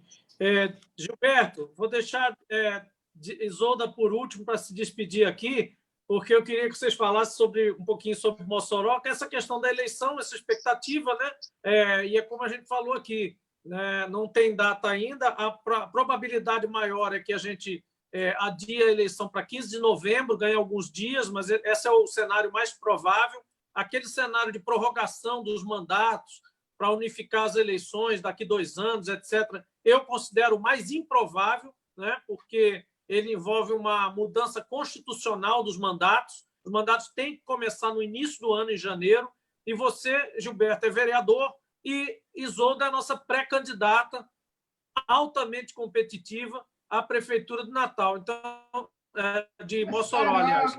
E vocês, então, estão no envolvidos, né? O que é que vocês estão achando? As palavras finais aqui, primeiro, Gilberto. A prefeita fala.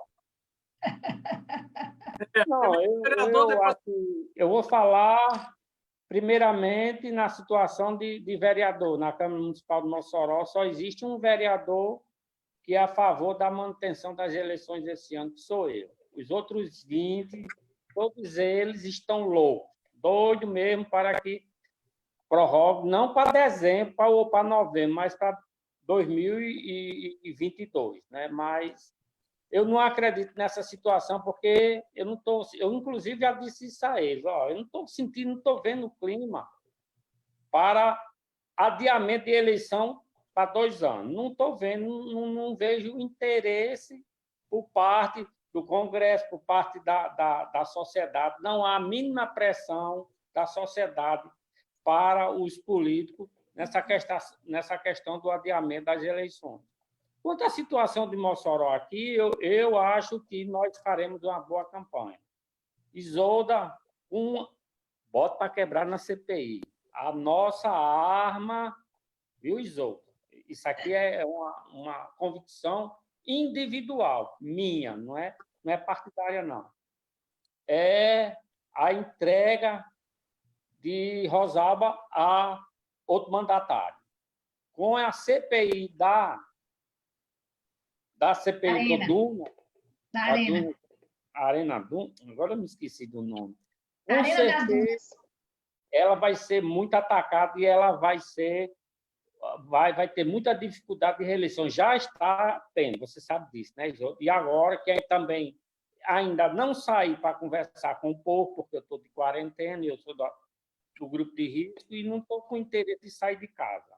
Mas eu tenho certeza absoluta, viu, Isolda? Quando começar essa CPI, os poucos votos que Rosalba tem, uma boa parte dela vai aderir. Ou para você, tomara que a grande maioria seja para você e a gente. Na questão proporcional, com um ajustezinho que a gente fizer, o Partido dos Trabalhadores fizer, quando for feito, a gente aumentar o número de candidatos a vereador, com certeza a gente vai sair dessa mesmice de um candidato. E se Isolda vai fazer uma boa campanha, eu estou muito otimista, no sentido de que nós vamos ampliar para 3 candidatos ou 4, dependendo da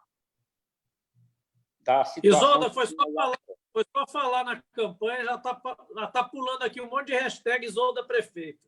Eita, Olha. E sim, a campanha vai ser esse modelo aqui, todo mundo dentro de casa. Via social. Não eu estou falando, não, são as hashtags, é pré-candidatura. Isso, é verdade.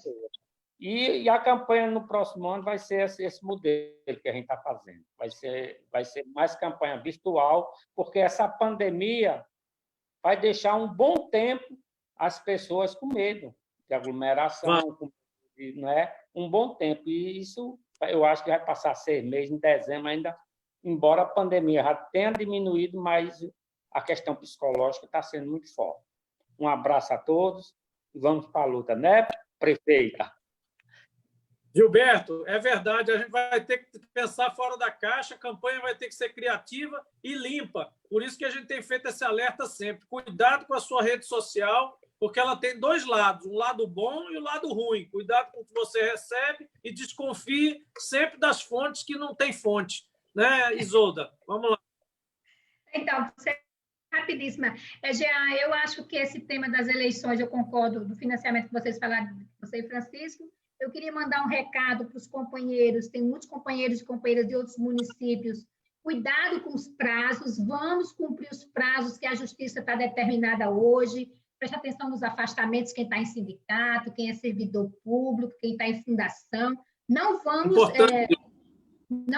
de forma nenhuma, achar que a eleição vai ser adiada e que nós poderemos ter flexibilização dos prazos. Não está dado, então vamos ficar muito atentos a isso, atento às prestações do PT, ver se o PT está devidamente legalizado para garantir nossas candidaturas, e se os prazos. Eu tenho chamado muita atenção aqui. E aqui, Jean Paul, nós temos feito um movimento muito de estimular nossas pré-candidaturas.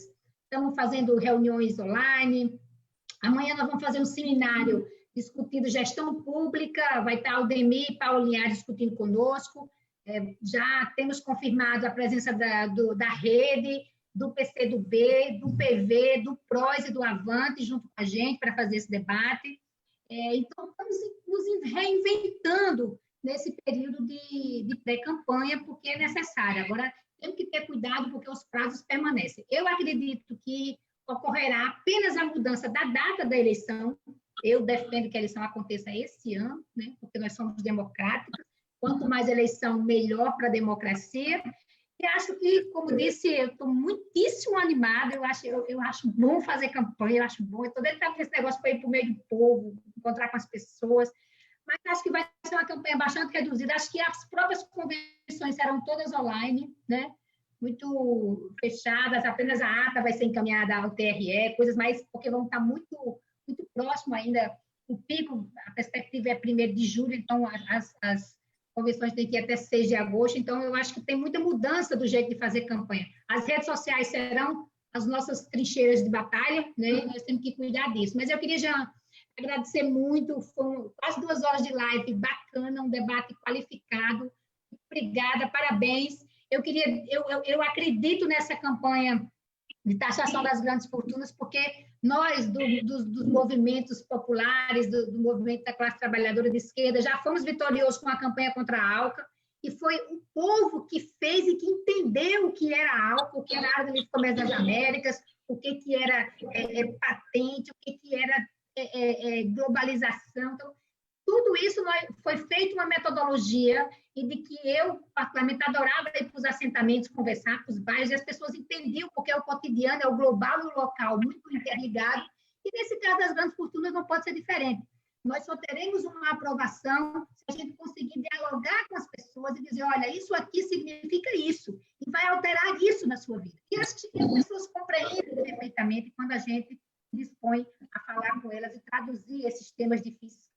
Então, eu acredito nessa campanha, acho que nós seremos extremamente vitoriosos. Tenho eu sou uma pessoa muito otimista, mas sei que teremos muitos anos de resistência. Não vou achar que é só passar a crise que tudo vai estar resolvido, ou que as pessoas vão sair dentro de casa mais solidárias de qualquer jeito, ou menos machistas. Eu acho que não. E se a gente não tiver uma disputa na política, tudo vai voltar ao normal. E se a gente não disputar, volta com coisas piores para nós. Por isso, nós temos que disputar. O parlamento é muito importante nesse sentido. Se constituir, fortalecer as nossas frentes, Povo Sem Medo, Frente Brasil Popular, é fundamental, porque nós estamos nos reinventando. E aí, para terminar mesmo, como diz a Marcha Mundial, nós resistiremos para viver e marchamos para transformar. Fora Bolsonaro, muito obrigada, bom final de semana, e amanhã às 10 horas, no PT Mossoró, vai ter o nosso seminário transmitido para as nossas redes sociais. Beijo, Francisco, beijo, Gilberto. Senador.